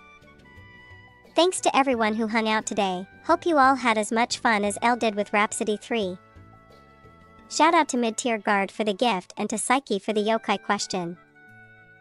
And remember, if life ever gets too serious, just be like the mushroom mom, stay fungi and survive mushroom sparkles. Catch you next time, everyone. What's with that fun? Bye-bye. Bye-bye. We go now. Good night. Hope you guys had fun. Or good morning. As the case may be. Later. And a 1, and a 2, and a 1, 2, 3. Click like and subscribe and click bell. I'm gonna take a nap.